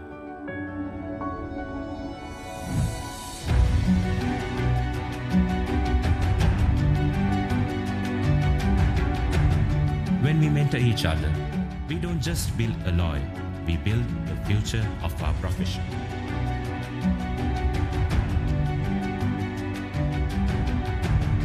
Every lawyer begins with a dream to learn, to serve, to grow. Mentorship lights every path of justice, whether on the streets, in the courtroom, or behind the bench. One generation guiding the next keeps the rule of law strong.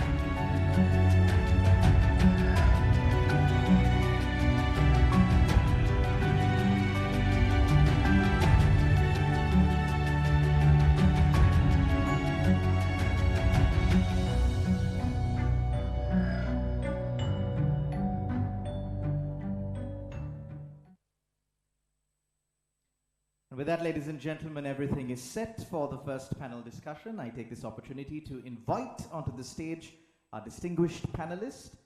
First, His Lordship Janak De Silva, Judge of the Supreme Court. So if you could make your way onto the stage.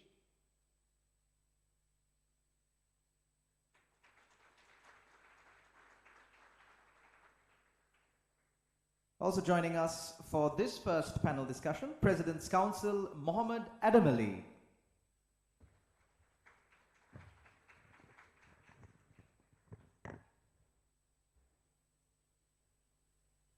Attorney at Law Mokshini Jayamana.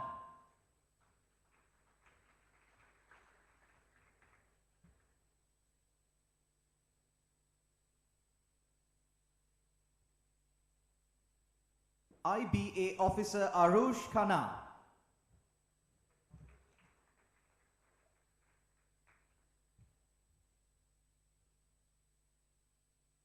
Attorney at Law Shahida Bari.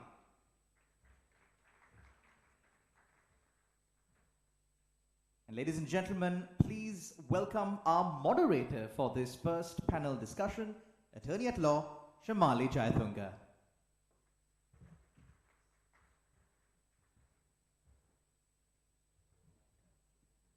Shamali, over to you.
Good evening. Without much ado, I know that we are very much late and I'm sure most of you are ready for dinner. We're going to start the session. We had a clip introducing what mentorship was about in concept. Now, we all know since as far back as in 2014, Junior Bar and the Bar Association has been doing many surveys to identify what are the challenges that young lawyers face. And one of the many or often complained matter is that there isn't access to chambers, there isn't access to mentorship. And I believe the BSL has been addressing this over the year by initiating several programs which try to introduce mentors, and I believe that there are several programs that are currently pending. This particular law conference specifically has structured this particular program, or the first session, on two key pillars. The first pillar being mentorship in motion, guiding young minds towards professional excellence. That's going to be part one of this discussion. And number two that this program will focus on is the pillar number two of this conference, which is mentorship meets equality. We will be discussing about inclusive growth for all stakeholders, especially women, in the profession.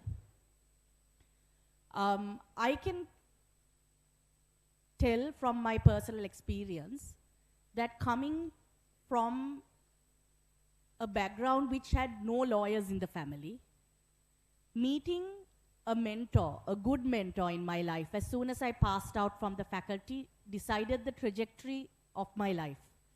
So from a personal testimonial, I can definitely say that mentorship can make an enormous difference in how you look at things, how you look at things ethically, and how you look at things responsibly, as well as assist your growth. There is a common phenomena, I feel, that people think we are learnt of the law from the books. We do practical training before taking oaths. And then thereafter you do an apprenticeship. This program will attempt to highlight, at least in summary, as to whether, if you do not have a mentor, whether it's something that you should try to establish a mentor-mentee relationship, and whether it will truly have a benefit depending on where you are as a junior lawyer right now. So without any further delay, I will introduce our first speaker, who needs no introduction. He has a prolific academic as well as a professional career. Our first speaker today is His Lordship, Honorable Justice Janak De Silva, a sitting Justice of the Supreme Court. He holds a BCL from the University of Oxford, an LLM in International Business Transactions from University College London. He's the Shell Centenary Scholar. He's also the Humphrey Fellow at the Michigan State University, which is a Fulbright Award. He's an honorary bencher of the Gray's Inn, and he also serves as a non-resident Justice of Appeal of Seychelles. So may I invite Sir to first discuss about how junior lawyers can be proactive, purposeful, and professional mentees, and how this can shape their legal careers. Thank you.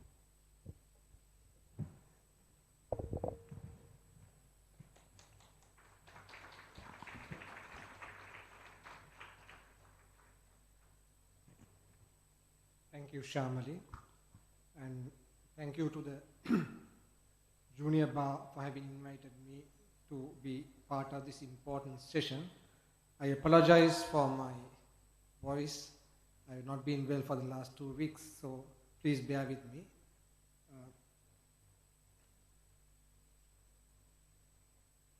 As I mentioned, this is an important topic, and I thought that my contribution might be best served by making myself your mentor, all of you, for the 10 minutes that have been allocated to me.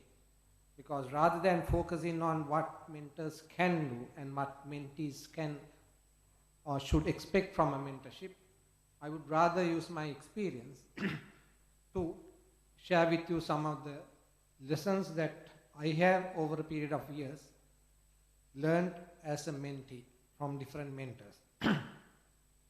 I think it is one of the most important points to bear in mind as a member, a new entrant to the Bar Association, that you must always bear in mind and cultivate a thirst for knowledge. You must cultivate a thirst for knowledge. Now, you may be well versed in the law, which is indication by you passing your law exams, but we all continue to learn until death calls us. We learn about life, we learn about law. So one of the primary objects or things that you should bear in mind as a new entrant to the bar is that you should cultivate your thirst for knowledge. Always bear in mind, I do know something, but I have a lot more to learn. Now, some of you or all of you has a mix of experiences. Some come from an academic background, some have the professional qualification from the law college, some may have a combination. What I have learned in this profession over 34 years, is that two of my batchmates are there, so they will correct me, it's 34 years, is that it is always beneficial to have a combination of a professional experience as well as an academic insight. I was at Sri Lanka Law College, but I was privileged enough to have 2 years of academic exposure.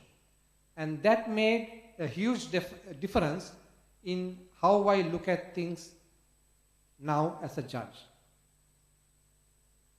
So at some point of your career, make sure that you qualify yourself, if you are only a professionally qualified lawyer, in academics, as well as if you are an academically qualified lawyer in a professional qualification. Because that gives you a different perspective of law, and that is something that I have personally experienced. I started my career along with the Solicitor General and Justice Rajakarna at the Attorney General's Department.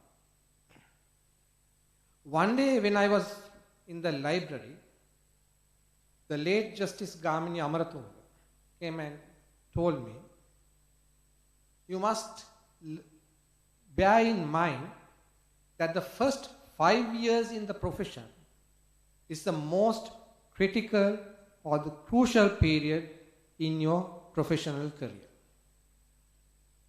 And I have come to realize the truthfulness of that statement. If you really work hard for the first 5 years of your life, of your professional life, success in the next period of your profession comes due to the experience that you have built for yourself in the first 5 years. Work late, learn fundamental principles, the first principles. Don't go for very complex learning experiences. Because at the end of the day, if you learn your fundamental principles well, you will always be able to be a successful lawyer or a judge later in your life. One way of learning is to observe how others perform. Because you can't see how you are performing in court, but you can certainly see how others perform. When I say others, that includes how the judges respond, how the judges perform their judicial functions, as well as how counsel make submissions before court.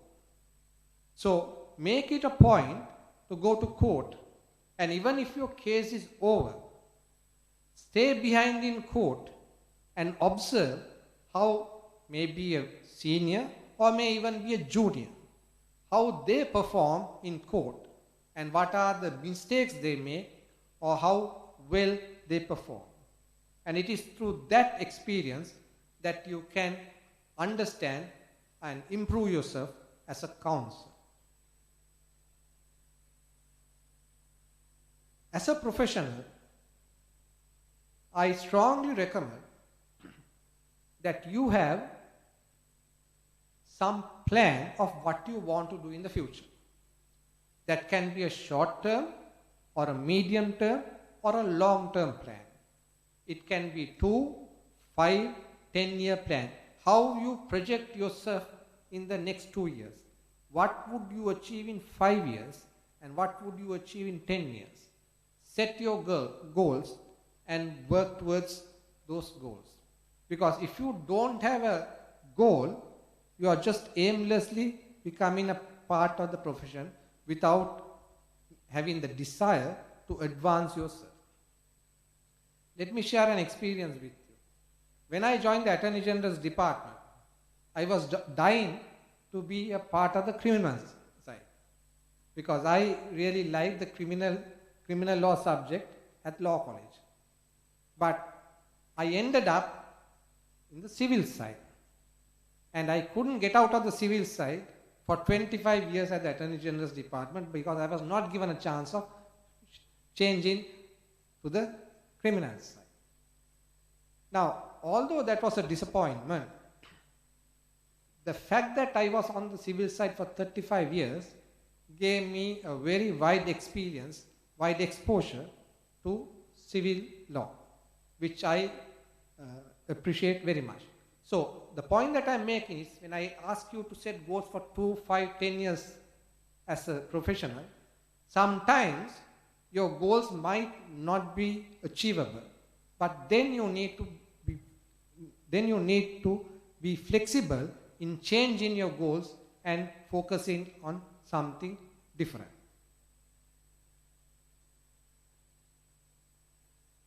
There will definitely be a desire to go after money.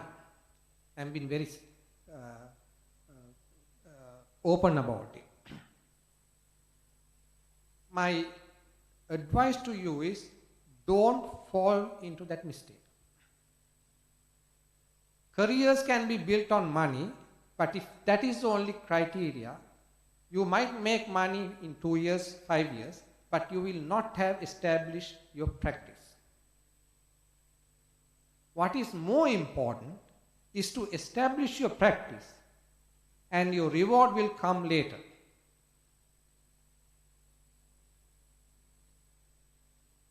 And how do you establish your practice? Take any type of work that comes your way. Don't try to select, I want this type of work. Because the more exposure you get through cases, advices, you will be expanding your knowledge. And also don't think that just because you do not get cases in your early years, that you will not be a success or you do not have any prospect of success in the profession. One of the most successful and versatile legal minds of the Bar of Sri Lanka, Mr. H.V. Pereira, spent many years without a brief.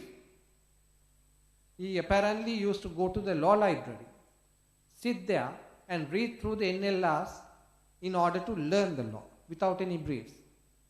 He made his mark by taking assignments, and that is when the judges learned how good he was. And that is what made him one of the most leading lawyers of Sri Lanka, even as at now. Justice Tureraja mentioned in his speech about being prepared. I fully endorse his comment. Unfortunately, there are many occasions where counsel come and say, my lord, I have limited instructions. My lords, I am here only to make this application. Now I am not finding fault with the juniors. I find fault with the seniors for sending the juniors to court with that kind of advice. Because if you are coming to court, you need to be fully prepared with the case that you are coming to handle. If you let the court know that you have not put in your best effort, it's not only the judges who are going to judge you, the other counsel in court, the other litigants in court, will also judge you for the application you make in court. And in that sense, when you pick your mentor, you don't have to necessarily go for big names, big practices. Because sometimes big names, big practices might not have enough time to give a proper mentorship. It's no fault of theirs because they have a very demanding practice and they necessarily will have to give more attention to the need of the clients rather than becoming a mentor. Start preparing a digest of your own. Why? Because then you know the ratio of each case you note down. There are plenty of digests at the moment. I'm not saying that any one of them is wrong or is not sufficient. They are very good digests. But the moment you start having your own digest, you become very thorough on the particular points of law that you make a note of. And finally, in an age where we are living in an age of social media, social media has its benefits as well. If you go on LinkedIn and if you create a profile for you on LinkedIn and if you make the proper context, there is a remarkable database in the form of decided cases that have been shared from all over the world, from England, Singapore, Australia, not only judgments of the superior courts, but even academic work on different topics which will be useful to you. So, let me finish my 10 minutes that have been allocated to you by giving you this advice. It is only hard work that will bring success to you. If you think that success should come to you easily, that is a big mistake that you do. Because it's only hard work that will ultimately reward you with a successful professional life. Thank you.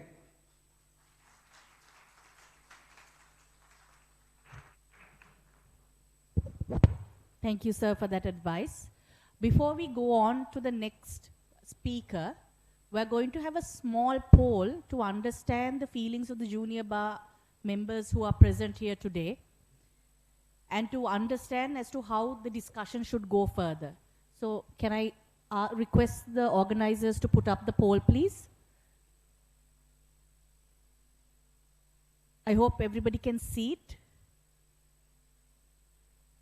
We'll be grateful and we'll give you 35 to 40 seconds. If you can please select your answers and provide an input. There is a QR code here. I believe if you take a picture of the QR code or direct your phone camera to it, you should be able to access the poll, please.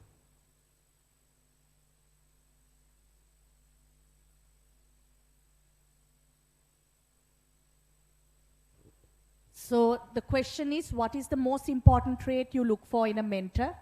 We have looked at availability or time commitment, integrity, approachability, constructive honesty, willingness to advocate, experience and expertise, and empathy. What would be the most important characteristic you as a mentee, if you were a mentee, would value?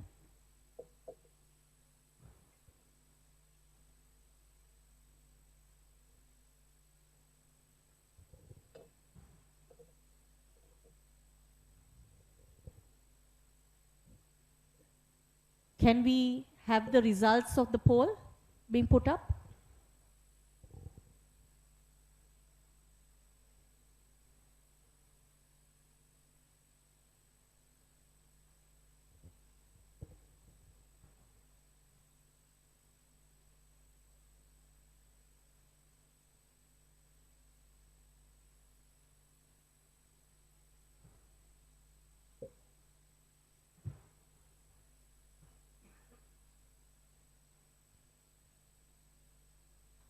Okay.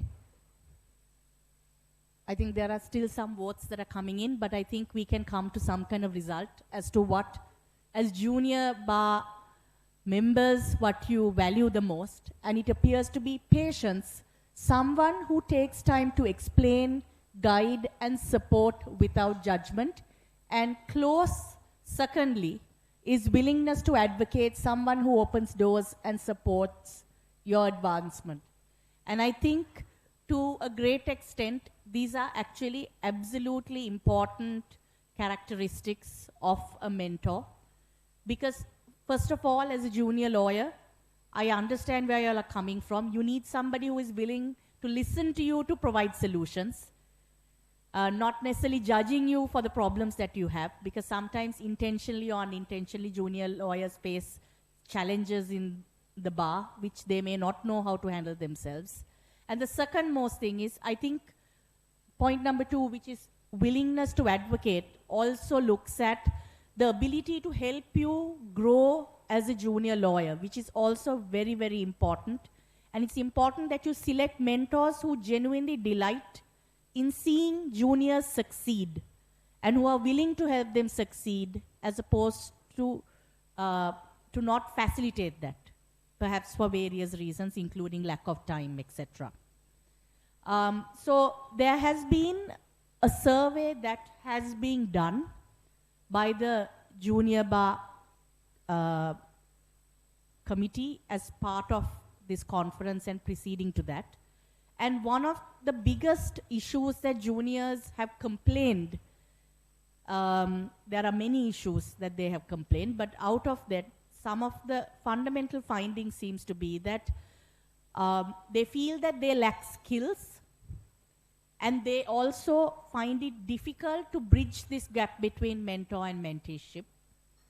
A lot of junior lawyers seem to be having language difficulties and a lot of self-confidence issues about their ability, their aptitude, their ability to present themselves in terms of problems that they face, including lack of opportunities as well. So the results are quite mixed, I must say, depending on gender as well. We will move into the gender section in the next one. So this is just a general, very brief summary before we come into the next very important aspect, which is going to be handled by Mr. Mohammed Adam Ali, President's Council. He will be speaking on fostering a culture of peer support and shared wisdom within the legal profession. Mr. Adam Ali is a distinguished civil and commercial law practitioner. He graduated with honors from the Faculty of Law and a first-class honors of Sri Lanka Law College.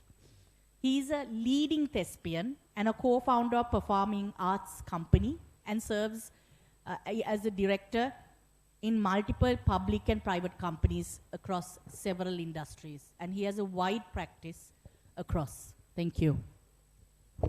Thank you, Shamali. Thank you. Conference chair and session chair, your lordships, for the sake of brevity, I will keep it short. Honorable judges, colleagues at the bar, and all of you bright young attorneys at law.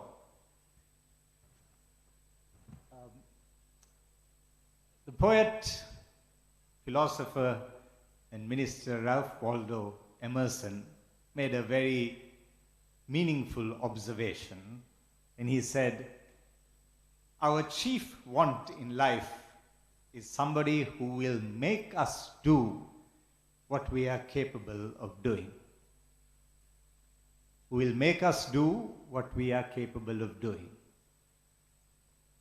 And my first point to share with you this evening for discussion later is that a lot of the time the people who can make us do what we are capable of doing are people who are close to us, who already know us. And so sometimes when we stretch out to look for mentors far away, we miss out on people around us who might, in an informal manner, provide that very mentorship that will take us to where we want to go. If I might, with your permission, take a leaf of my personal life, I'm a first generation Sri Lankan born to two immigrant parents. They came separately. They were not married at the time, on a boat, but not illegally. I was not from a privileged background. And at 17, I had finished school and was about to leave on a scholarship, a full scholarship to the US, study there and make my life there. And then my world crumbled. I lost my father. Some people would say that's very careless of me. That is a joke. And I was lost. But I was lucky. I had with me 3 very close friends who were very level-headed. I had 3 very powerful women in my family, a strong mother and 2 fiercely loyal sisters.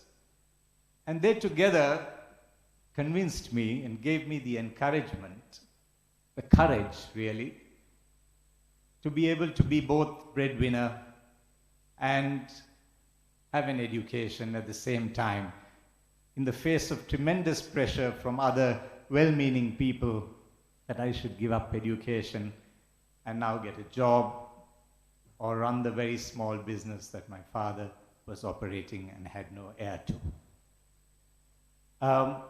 If not for that encouragement and that support at that time, my path would have been extremely different. And so I say again, sometimes the people who are closest to you, like your good friends, might be the best mentors you can find to take you on your journey. After graduating, I found that I faced a huge handicap, language proficiency. I found that I had no connections in the bar. I was the first generation lawyer in my entire family. I had no inroads in. And I found firsthand that the legal profession can tend to be a very lonely place. Sometimes perhaps even a private club. Does that sound familiar? So what I did was I searched and I picked and I asked a senior who had lectured me at the law faculty and who had been my colleague in the theatre, who had a similar background, whether I could join his chambers. And I was lucky again to have the benefit of junioring with Mr. Jeffrey Alagaratnam, President's Counsel, who through his own experience of being an outsider in the profession and having a similar language proficiency issue as me, inspired me that I could do this. And so just when I thought the law was not for me, I learnt otherwise just by watching and following the example of a mentor. And that brings me to my second point, and that is that if you are keen to be a mentee, then you can't sit back and wait to be asked. You see, this is not the IPL. No one's going to come to you and say, hey, I want to bid for you to be my mentee. You need to take the initiative of going out and creating the relationship. And you need to take the initiative and have the drive to be able to develop on that relationship. Ladies and gentlemen, I thought I'll leave 2 more thoughts with you. One about the evolution of mentorship. You know, in our time, and generally when people say back in our time, they sort of hint that they're fairly senior in age and have moved into the latter generation. In our time, mentorship was not something that was spoken of much. There were no programs of mentorship. I mean, I didn't even know who a mentor was or was supposed to be. Mentorship developed in this country much later. The universities started bringing it in, law college started adopting it. But today, mentorship has evolved even from what we call the traditional image or traditional mold of mentorship. Traditional mentor, senior parts with wisdom, junior takes notes, end of story. Today's corporates, and if you look at the multinationals, and indeed any organization worth its salt, is looking at mentorship not as charity, but is looking at mentorship as strategy. And they're looking at an approach whereby they bring in young mentees deliberately into their organization in order to create mutual learning. Reverse mentorship is the word that they use. So what happens here? The young pup learns from the age of experience, and the old dogs, I don't think I can point towards Justice De Silva when I say that, but the old dogs learn new tricks. The senior brings to the table three things. He brings war stories of how and why battles were won and lost, what we've learned from them, and how we can not make the same mistakes. He brings to the table strategic vision, clarity of thought, insight into opportunity, guidance on how one should take the decision at the critical time. And he brings to the table a third factor, the all-important set of values, ethics, and tradition. If you are to belong to a society and be in it and be accepted in it, you have to live by its rules. And not all of these rules are written, so you need to learn them. What does the mentee bring to the table in this reverse mentorship program? The mentee brings three things as well. He brings a fresh approach to things, fresh interpretation. He's not tied by the baggage of how we always did things. So he's willing to suggest, and when I say he, I include she as well, he's willing to suggest new ways of doing things. Secondly, he brings to the table new learning, recent learning from his graduate program or his undergraduate program or his graduate program. He brings new trends of what's happening in the law, particularly if the senior has not always been up to date. And thirdly, perhaps most importantly, he brings tech skills. He brings AI skills. He brings research skills using technology. So that when his senior is on his feet and is being asked another very penetrative question by, for instance, Justice Tureraja, who's reputed to do that, and the senior is struggling to formulate an argument and find in his mind an authority, you are there with your mobile phone and the authority is already on it. And so if you're willing to think and you have the courage to speak, and your senior is not self-centered and is willing to ask you, what do you think? Then I think there is a great synergy in operation and a great opportunity for mutual learning. Finally, I'd like to speak a little bit about peer mentorship. Too often we look for seniors for guidance. But as I said right at the start, sometimes your best guides are around you. You are your own level safety net. Your own level safety net. Each of you are the ones that can call the other at 1 o'clock in the morning and say, I'm struggling to formulate this cause of action. Would you have a draft plan that you've done in this area that I can use for guidance?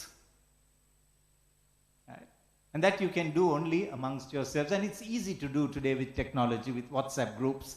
We have a lot of them where people post new authorities, people ask questions for assistance, and there is assistance shared.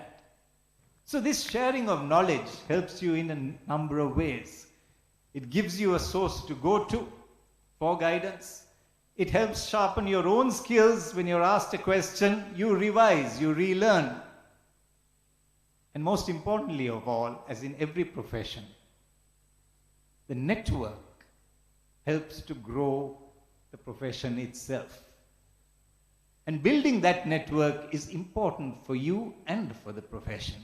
Because seated around you here are the future judges of the Supreme Court, our future President's Council, our future partners of law firms, our future chairman of companies and vice presidents of the legal division of companies.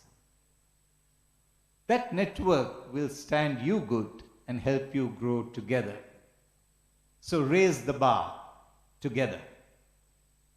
And may I end with the thoughts of Benjamin Disraeli when he said, the greatest good you can do for another is not just share your riches, but reveal to them their own.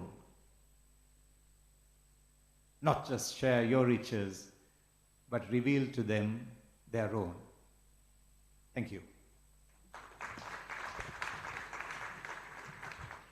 Thank you, sir, for those insights. I think it's some of the advice that was given is really important, and I hope everyone here today reflects not only as seeing mentorship as a favor that is done by the mentor to you, but also what you as a mentee can bring to the table to add value to your mentor and make yourself marketable and to get a successful mentorship.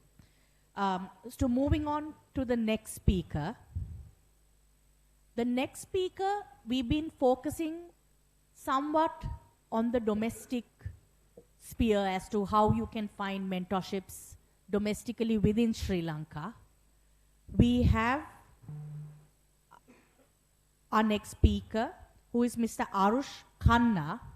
He is the membership officer of the IBA Young Lawyers Committee, and he's going to speak about looking beyond domestic framework and international opportunity through the glimpse of the IBA.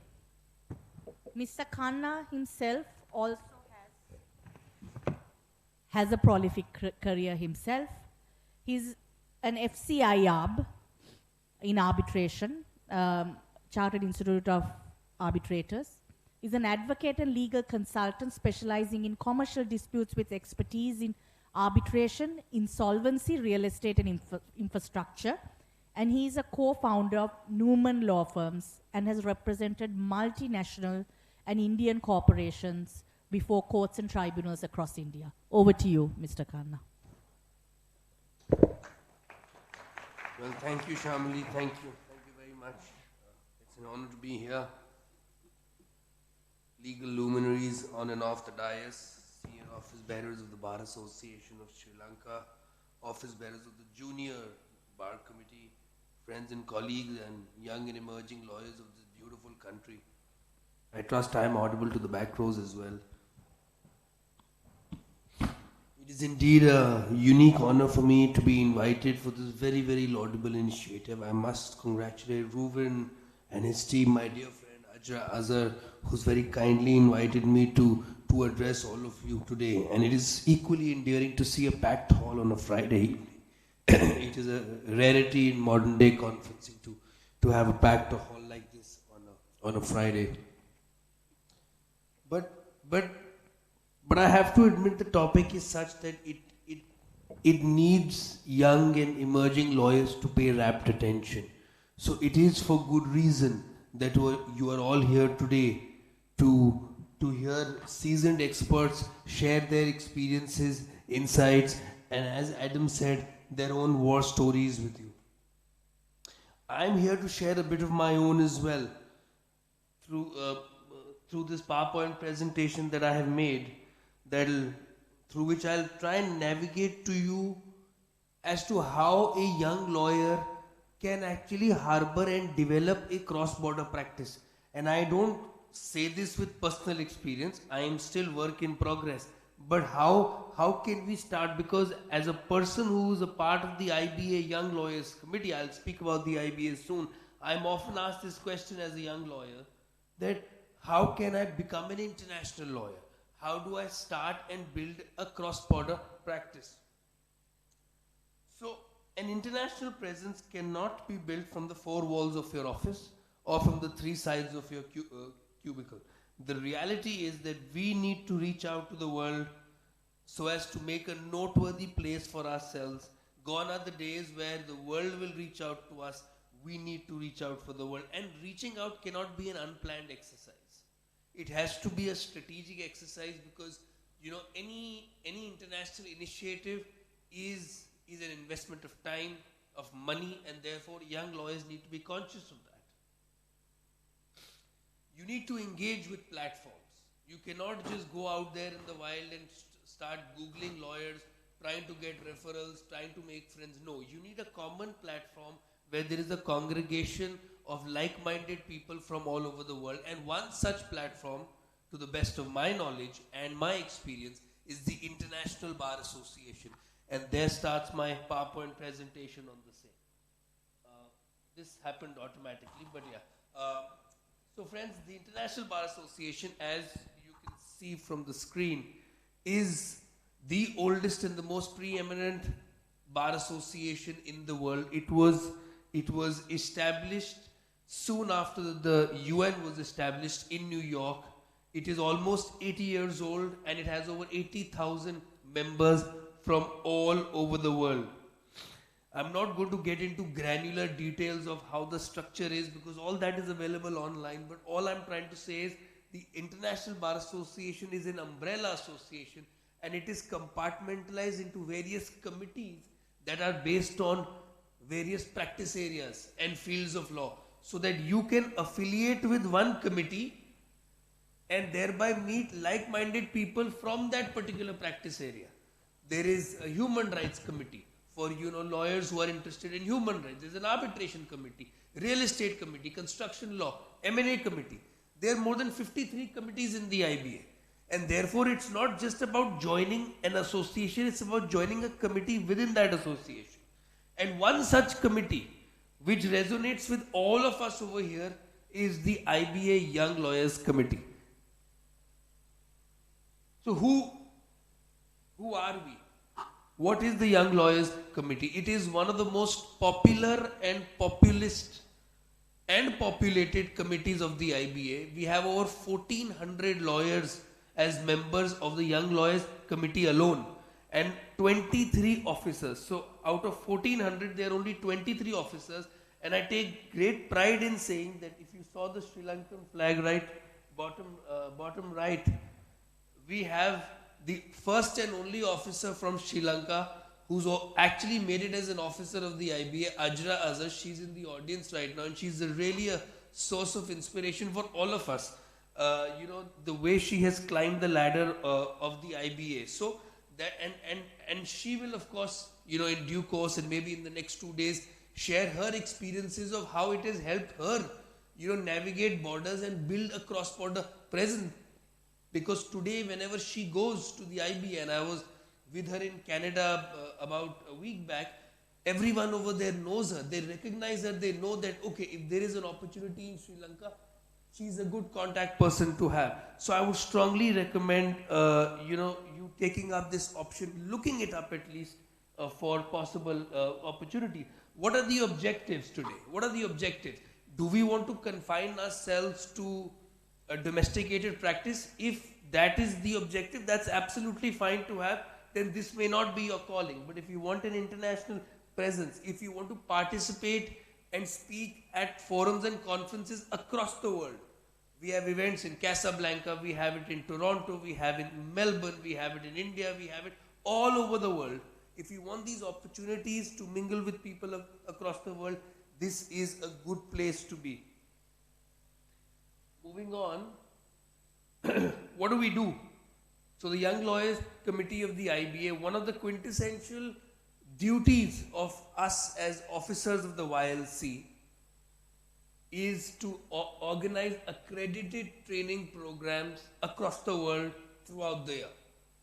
On an average, Pranav Srivastav, my dear friend from India, who's the incoming chair of the YLC, the first one from India, it's a great moment of pride for us. I think we do about 4 or 5 training courses every year, accredited by universities, where you get CPD certificates for attending these courses. The last one was in Canada along with the annual conference. Before that we had it in Casablanca. Before that we had it in the UAE. So they happen every year, and unlike typical international engagements which are costly engagements, like an International Bar Association annual conference for a lawyer to attend is about 3,000 US, which is very expensive. But these training programs are 40 US, 50 US. So therefore they are suiting the financial bandwidth of a young lawyer, and they are decent investments because it's not only about what you learn over there, but it's about the relationships you build and the camaraderie you develop as you go along. Let me know if I'll try and navigate as quickly as possible.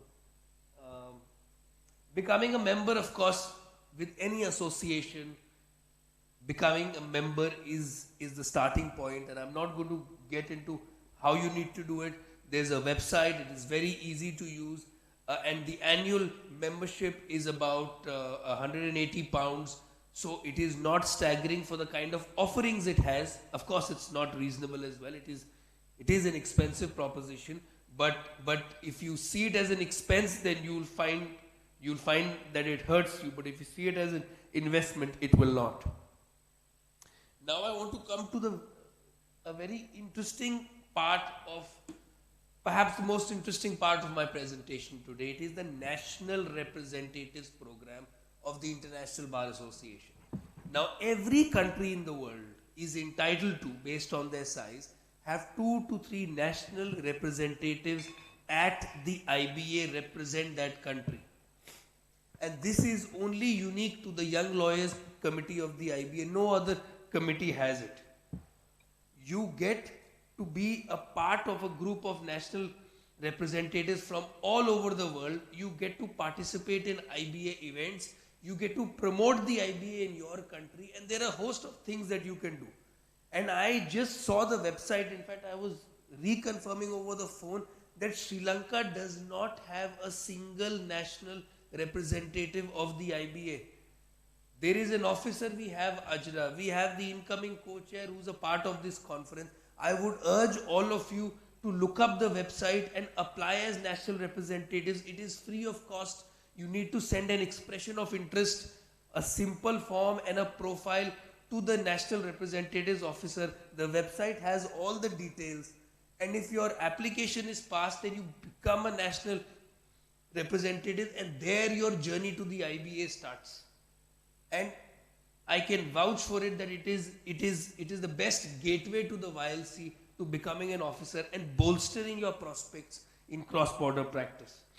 So I would highly recommend, given that Sri Lanka is such an aspirational bar, it's such an aspirational economy, it really, I think it's more suited that we have more representatives from Sri Lanka in the Young Lawyers Committee of the IBA. Of course, these are certain, of course, how to file the application. The term of a national representative is 2 years. It is renewable for another period of 2 years. So you do get a good 2 to 4 year slate within the IBA to make a mark. And trust me, it is a good mark to be made. Moving on, we also have certain special projects. Of course, representing your country is a unique honor at the International Bar Association, where people from over 149 countries are there. But we also have the Outstanding Young Lawyer of the Year Award, which is open to all young lawyers under the age of 35. And we have seen people from Nigeria, from India, from Pakistan get these awards in the last 5 years. You get a scholarship to attend the IBA, and it's all paid, your flights, your accommodation. If you are, of course you have to write an essay, make some presentation, but it is by far, objectively speaking, the most coveted young lawyer award anywhere across the world. It will embellish your profile as a young lawyer, which will help your prospects even while practicing in Sri Lanka, applying for jobs, applying to chambers, etc. So you should look up this option. I tried it twice and I failed, but you should still keep trying. It's a difficult award to get. I was underqualified for it. Now to the last part of my presentation.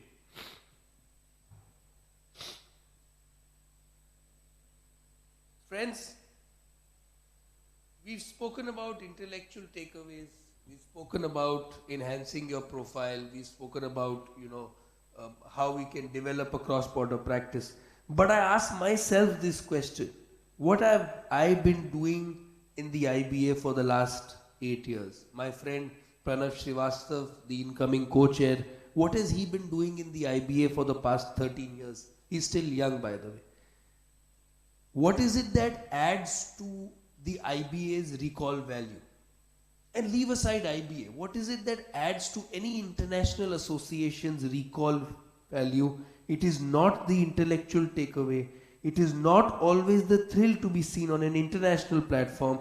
It is the opportunity of making new friends and memories as you go along. Your compatibility as a human being is a very underspoken about quality that you have to have as a lawyer. You have competent lawyers all over the world, but you will only get work from a person who likes you as a human being, who finds you a reliable person, who finds you a compatible person. And where is that camaraderie established? Where is that compatibility? Where does the relationship blossom? It is in occasions like the International Bar Association, where we have special social gatherings, retreats organized by the Young Lawyers Committee for all the people involved, so that we can make friends, build relationships that last a lifetime and which eventually culminate into revenue generating opportunities. I will conclude by saying one last line, otherwise the moderator will have to book a flight for me back to India ASAP. Friends, we are modern day young lawyers. You can only survive in isolation. You cannot thrive in isolation. A modern day lawyer needs social capital, and that is why affiliation with international bodies becomes very important to bolster our careers. They make every day an adventure and every conversation an opportunity. Thank you very much. Have a wonderful evening. Thank you, Mr. Khanna. And with that, we are going to transition into the part 2 of this session, which will involve the pillar 2 of mentorship, meeting equality. I believe there is a presentation prior.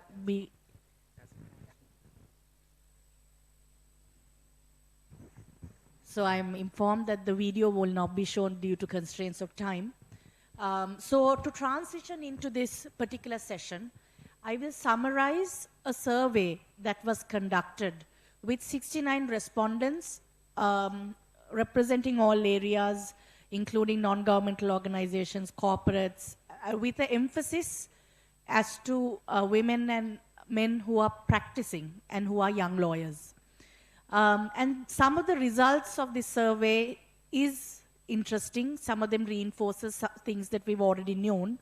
The first thing is that the private practice, from the responses obtained, presents the highest concentration of gender-related challenges. When you compare the respondents from all the other fields, that it appears that this is more systematic in the private practice when it comes to gender-related challenges.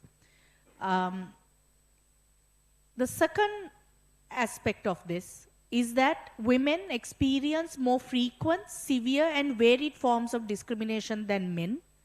And this culminates in cultural, behavioral, and structural barriers, and this appears to be across all segments that were interviewed, including the private practice as well as institutions. The third and most important thing, I feel, is that the male and female perceptions of what constitutes a barrier is vastly different. Males believe that it is long working hours and late nights and family pressures which cause women to drop out of practice or to leave the practice or cause a barrier for them. Whereas if you ask the women, they seem to think that it's a far more complex set of issues, including long hours and family responsibilities. They talk about male-dominated culture and leadership, lack of mentorship and role models, gender-based recruitment and promotion, and inadequate policies on harassment and discrimination being a key complaint. Both male and female junior lawyers identified mentorship issues. Women respondents seems to have highlighted that they have less access to mentors than men. With regard to women, it appears that harassment was common in both men and women respondents. However, when it came to the women respondent, there appears to be a recurring theme of concern on ongoing safety, dignity, and cultural issues, especially in the practice. Furthermore, one of the other matters that we want to highlight out of this survey is it appears that several female respondents of this survey has indicated that these structural barriers that are there and this harassment and all other issues make them want to leave the profession, and there appears to be a more likelihood of them leaving the profession. So with that context in mind, I'm going to invite our first speaker, Mrs. Mokshini Jayamanna. She's an attorney at law and a civil law practitioner with 19 years of experience. She specializes in family law, and she has contributed to key law reform initiatives, including convening the committee that drafted the Matrimonial Causes Bill. She's going to be speaking about, on the topic, same profession, different reality. May I invite you to take the podium? Thank you. Thank you, Shamali. So first and foremost, I would like to pose a question to all the respondents to the poll that was just conducted, because what ranked lowest was constructive honesty. Oh my goodness, why are you all so wary and so afraid of constructive honesty? So giving clear and candid feedback by a mentor is not welcome, is it? In which case, I don't know, I think maybe I should sit down, Shamali, because the rest of my presentation is essentially candid feedback on the topic that I have been called to speak on. It's not an area that I have not been asked to speak on before. And some of you might be like, oh my goodness, here she is again talking again about the same thing. But I believe the reason that we are here talking about this is because we have recognized that it is an issue that deserves our attention. Okay, let me ask you a question again, permit me. But the reason I'm asking this question is to highlight a very important point. How many of you know when the first, at that time, King's Council first took oaths in Sri Lanka?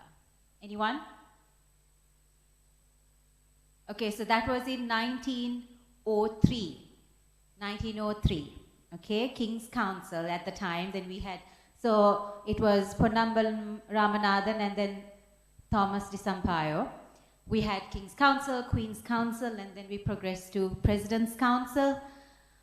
But how many of you know when we had our first female President's Council? I didn't ask who, I asked when. Thanks, this year, 1983. So a whole 80 years after the first King's Council was obviously a man. Whole 80 years. Why? I mean, it's supposed to be a level playing field for everybody. Are you telling me that there weren't competent women counsel who deserved to be given silk, to be conferred silk? Perhaps one reason could be that women weren't even allowed to enter the profession until 1933. Could that be a reason? I think so very much. We all know about, I don't know if we all know, but let me enlighten those who don't know. Until 1933, women weren't even allowed to enter the profession, to study law and to become lawyers. It was the Sex Disqualification Removal Legal Profession Act that finally allowed women to study law and become lawyers. So a whole 30 years after we had our first King's Council, only women were allowed to enter the profession. Why is that? Did you know, we owe a lot of our legal heritage to the Dutch and thereafter to the British. I'm going to refer to a very ancient legal maxim, thankfully no longer relevant, but I am paraphrasing here. Essentially what it says is that the law does not suffer infants, serfs, and women. Women were lumped with babies and those who were disenfranchised because women were felt not worthy of the law. Now this might sound like a tirade, and it is not supposed to be that, but it is because I am trying to highlight something, because it obviously hits close to home for me, given that this is the profession I have chosen for myself. This is the career I have chosen for myself. Since women were deliberately excluded from the profession, a lot of what we call law and lawyering, if I might use the term, is very male in characteristic. So that is why if I walk into a courthouse and I make, first and foremost, it has changed a lot now. We see a lot of women on their feet. But 19 years ago, when I first took oaths, that was not the case.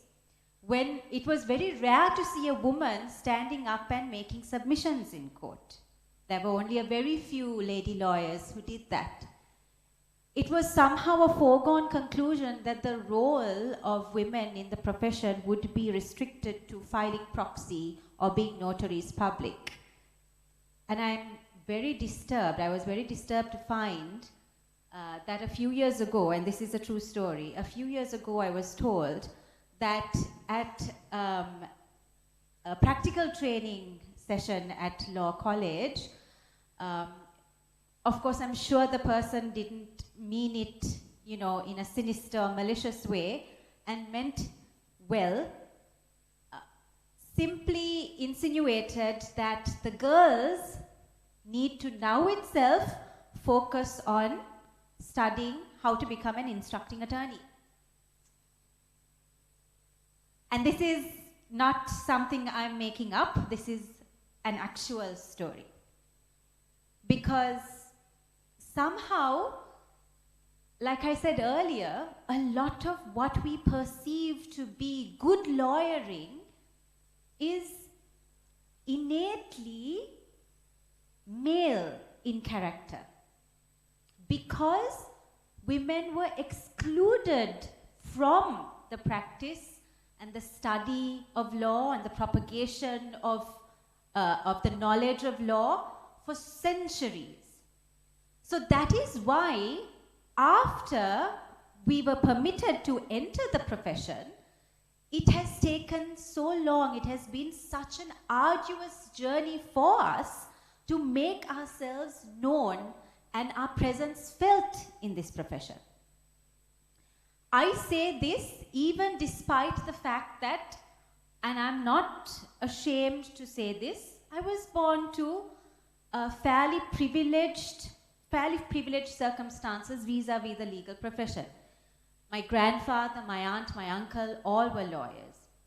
I was born to the English-speaking subculture. I studied in a school in Colombo.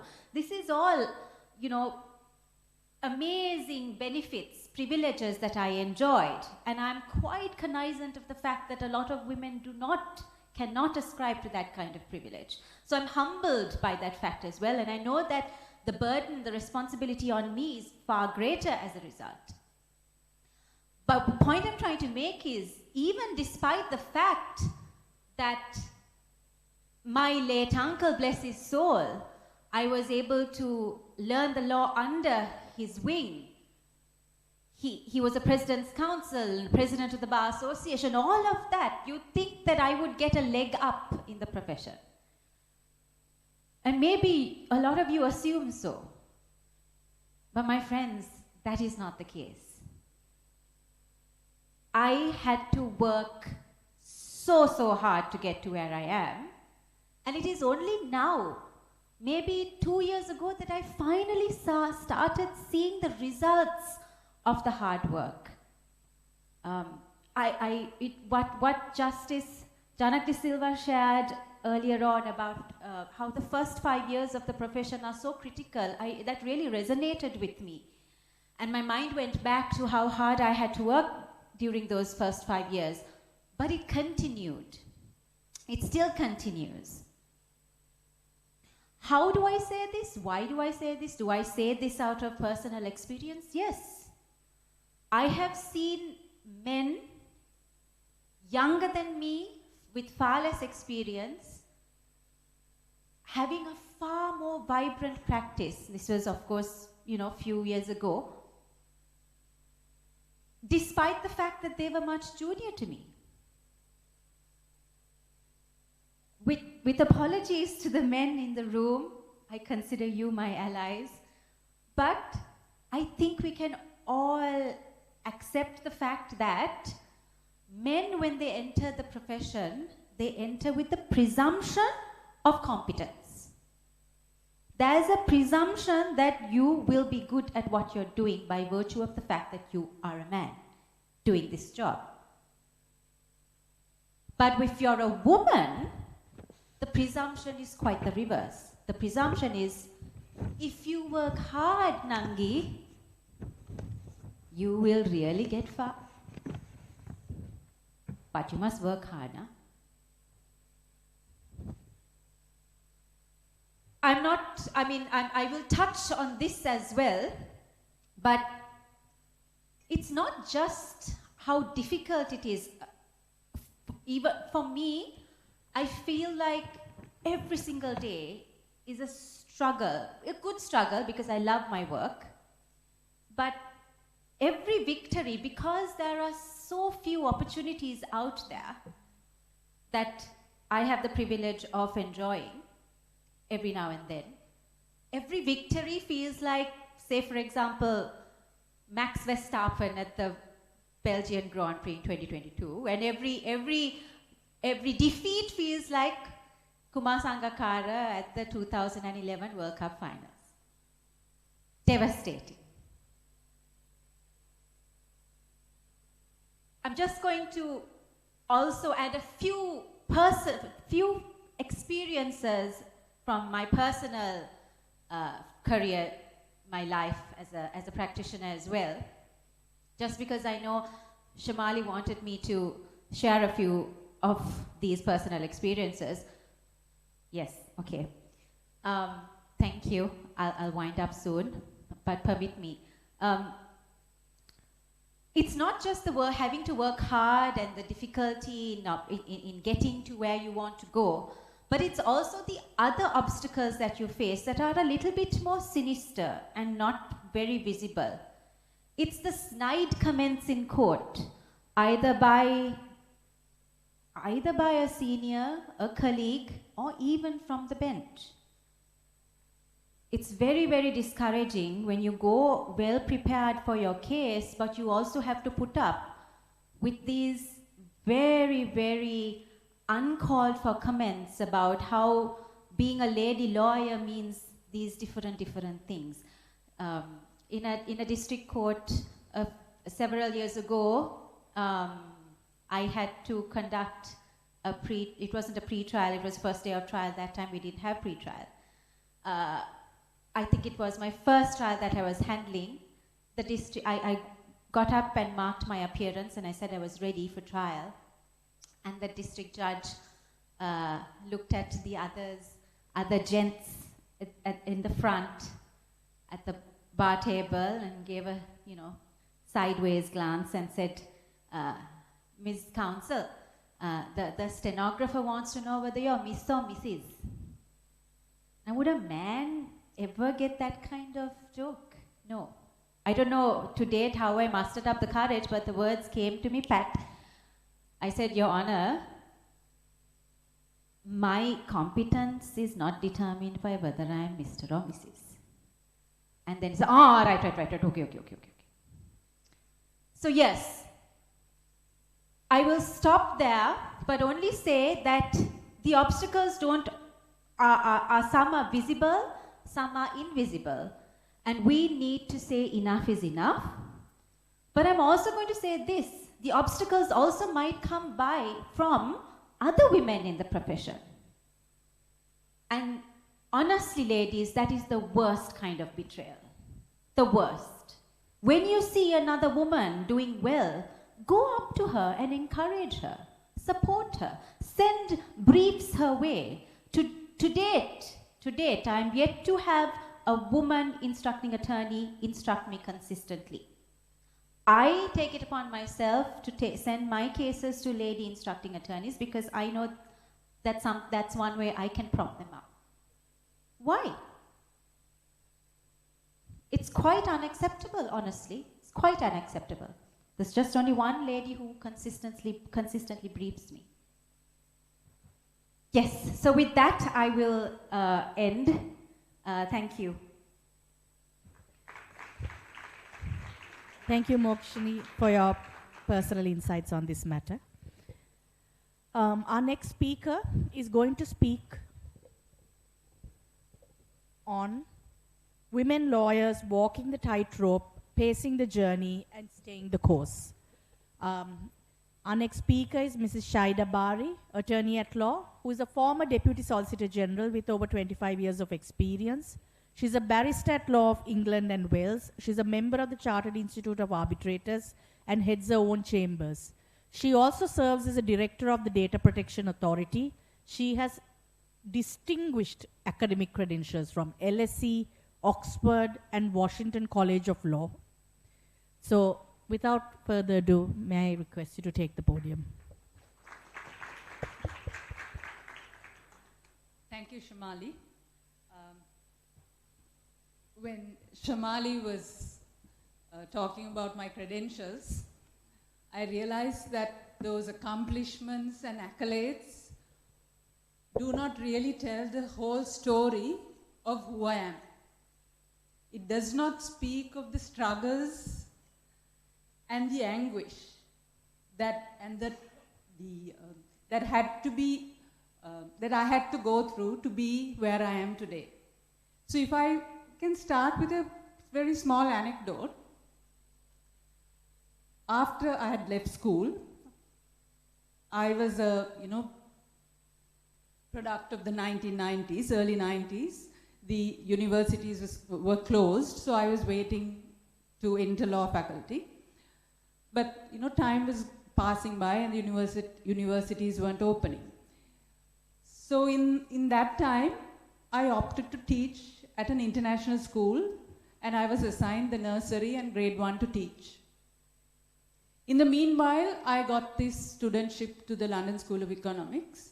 So I went up to the principal of that school and told her, Madam, I won't be waiting any longer till the Sri Lankan universities are open because I've got this opportunity to go to the UK. And you know what she told me? She said, my dear, what's the point? You're a Muslim girl. Even if you go and get a degree, you'll have to come back, get married and have children. So what's the point in this? You stay here. I will make you a successful teacher.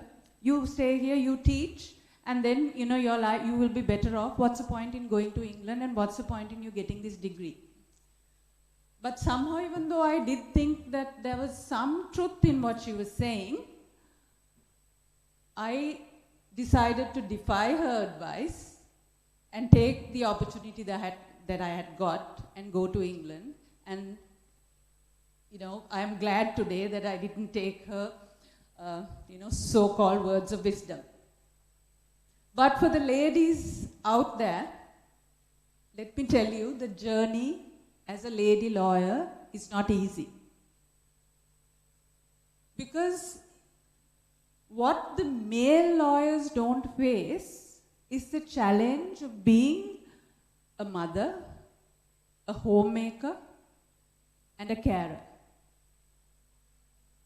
And it's sort of, we can talk about the fact that the men have to change, the system has to change, and that somehow, we are the victims.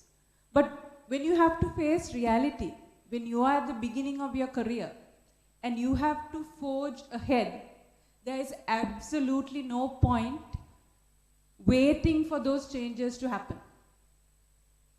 But at the same time, are you going to pause your life in terms of being a woman? Are you going to pause getting married? Are you going to pause having children? So what do you do? So I will tell you the sacrifices that I had to make.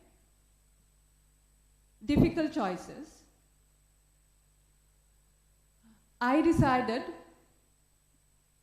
that I would put my children into daycare. At that time, in the early 2000s, daycare was not a popular option. Justice Sobhita Rajakaruna knows what a lot of anguish I went through having my child at daycare. I would say for lady lawyers who want to balance family life and having a career, in the beginning of your career, it doesn't matter even if you spend everything you have on childcare,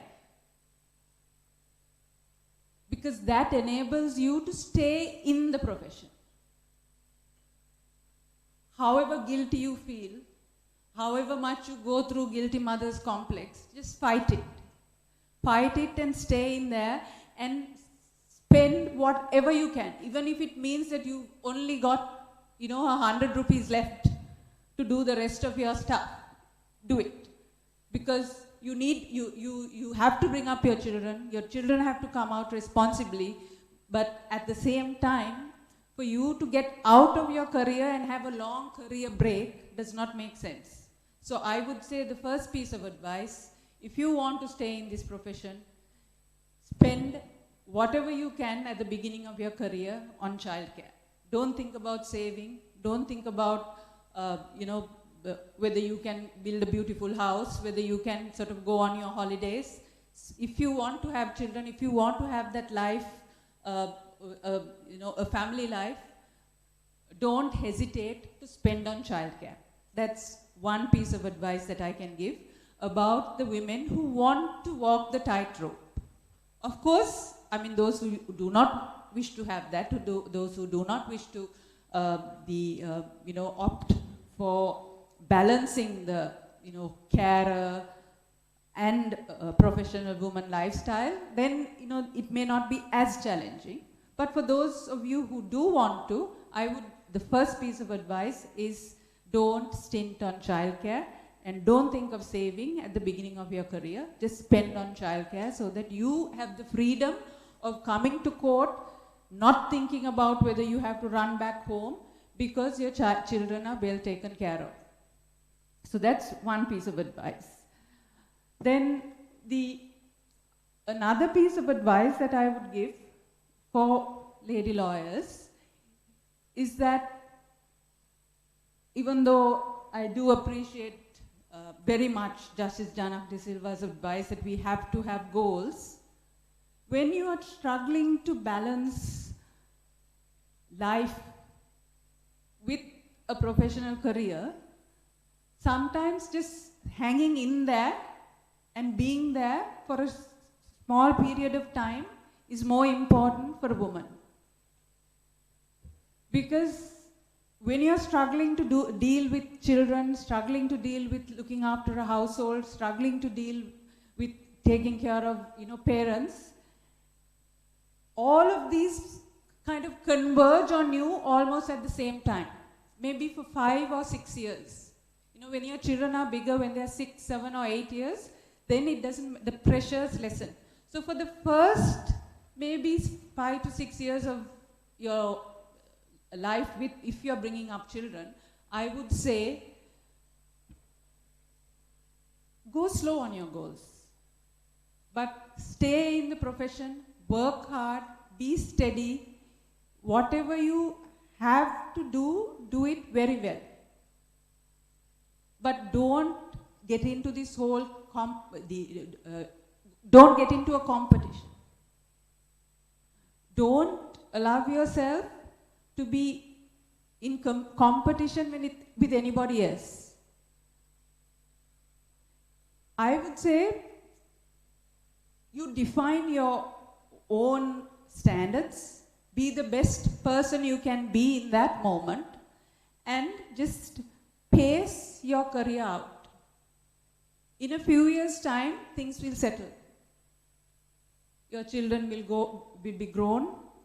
They will have, their classes, their friends. They'll be independent, and that will be the time that you can then put in that extra effort to sort of march forward in your own career. So these kind of struggles often men don't face. This balancing act, the balancing act that goes sort of commented upon when women have to straddle a career as well as a family life. So that is about how you would walk the tightrope with regard to being a family person and a career woman. Another aspect of the difficulties that women face, I think, is whether to be, the perception that a woman lawyer shouldn't be too aggressive. Well, recently, I can tell you an anecdote of what happened to me. I left the Attorney General's department recently, and I was, handling a case on my own. And I think I was being quite aggressive. But a well-meaning colleague in the private bar came up to me and told me, you are not in the Aegis department anymore. You can't speak quietly and, in measured tones the way you did before. You have to be very, very, very aggressive. But with regard to the same case, a former colleague of mine from the Attorney General's department told me, good grief, what has happened to you? You have become so aggressive now. You were never like this. So this comes from the perspective of how a woman should project herself, I feel. That kind of remark I don't think would have been made either by my colleague in the private bar or from my former colleague in the official bar to a man. Because there is a general perception of femininity and about how one should project yourself as a woman. So how do we straddle this situation? So again, there are no easy answers, because the senior lawyers, if you try to sort of argue against them, they throw back at you saying, oh, this is only female logic, belittling you, and somehow making you feel that your capacity to reason is somewhat less than theirs. So I would appeal in that respect to judges and fellow lawyers not to have that type of demeaning attitude.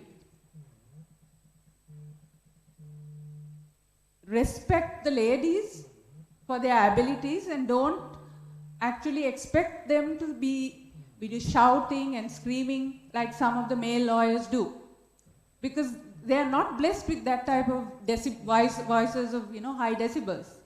So in that situation, I would say,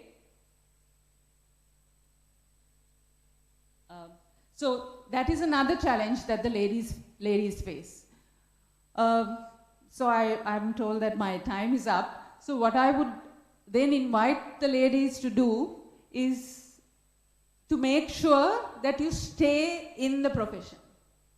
Don't get frustrated.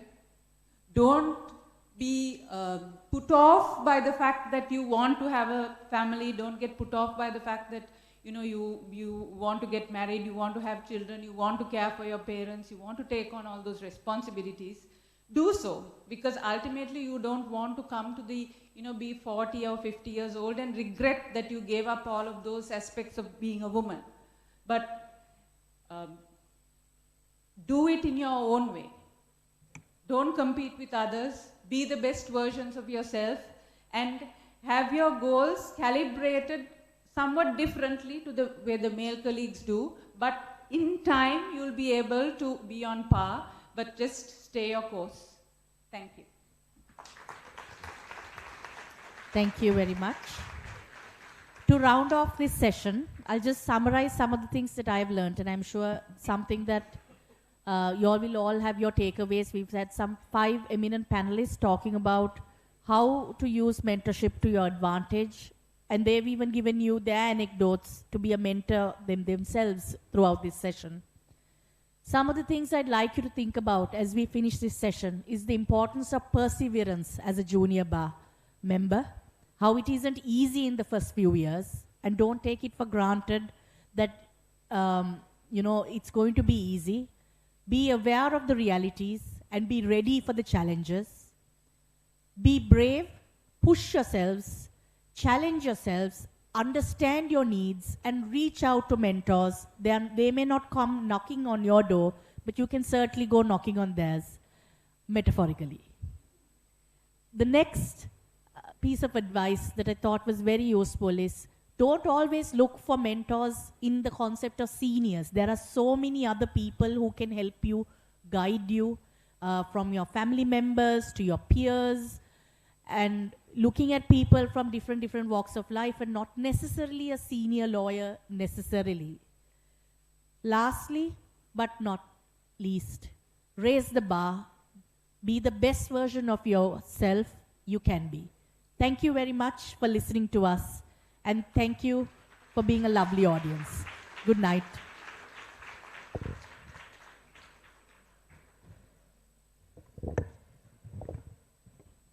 And that, ladies and gentlemen, is the epitome of ending things on a high note, I must say. We sincerely appreciate the time and expertise shared by our panelists, and I invite the panelists to remain on stage. We will now proceed with the presentation of tokens of appreciation. May I invite Mr. Tisha Viragoda, Chairman of the Junior Bar, and Mr. Ruven Veerasinghe, Chairman of the Junior National Law Conference 2025, to come forward and present the tokens to our panel members.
Can we have one big round of applause for our panelists, ladies and gentlemen? This concludes our proceedings today. I know we are slightly over schedule, and I apologize for the same, but as they say, good things come to those who wait. So I invite our audience now to join us for an evening of fellowship, followed by cocktails and dinner. A very good night to all of you.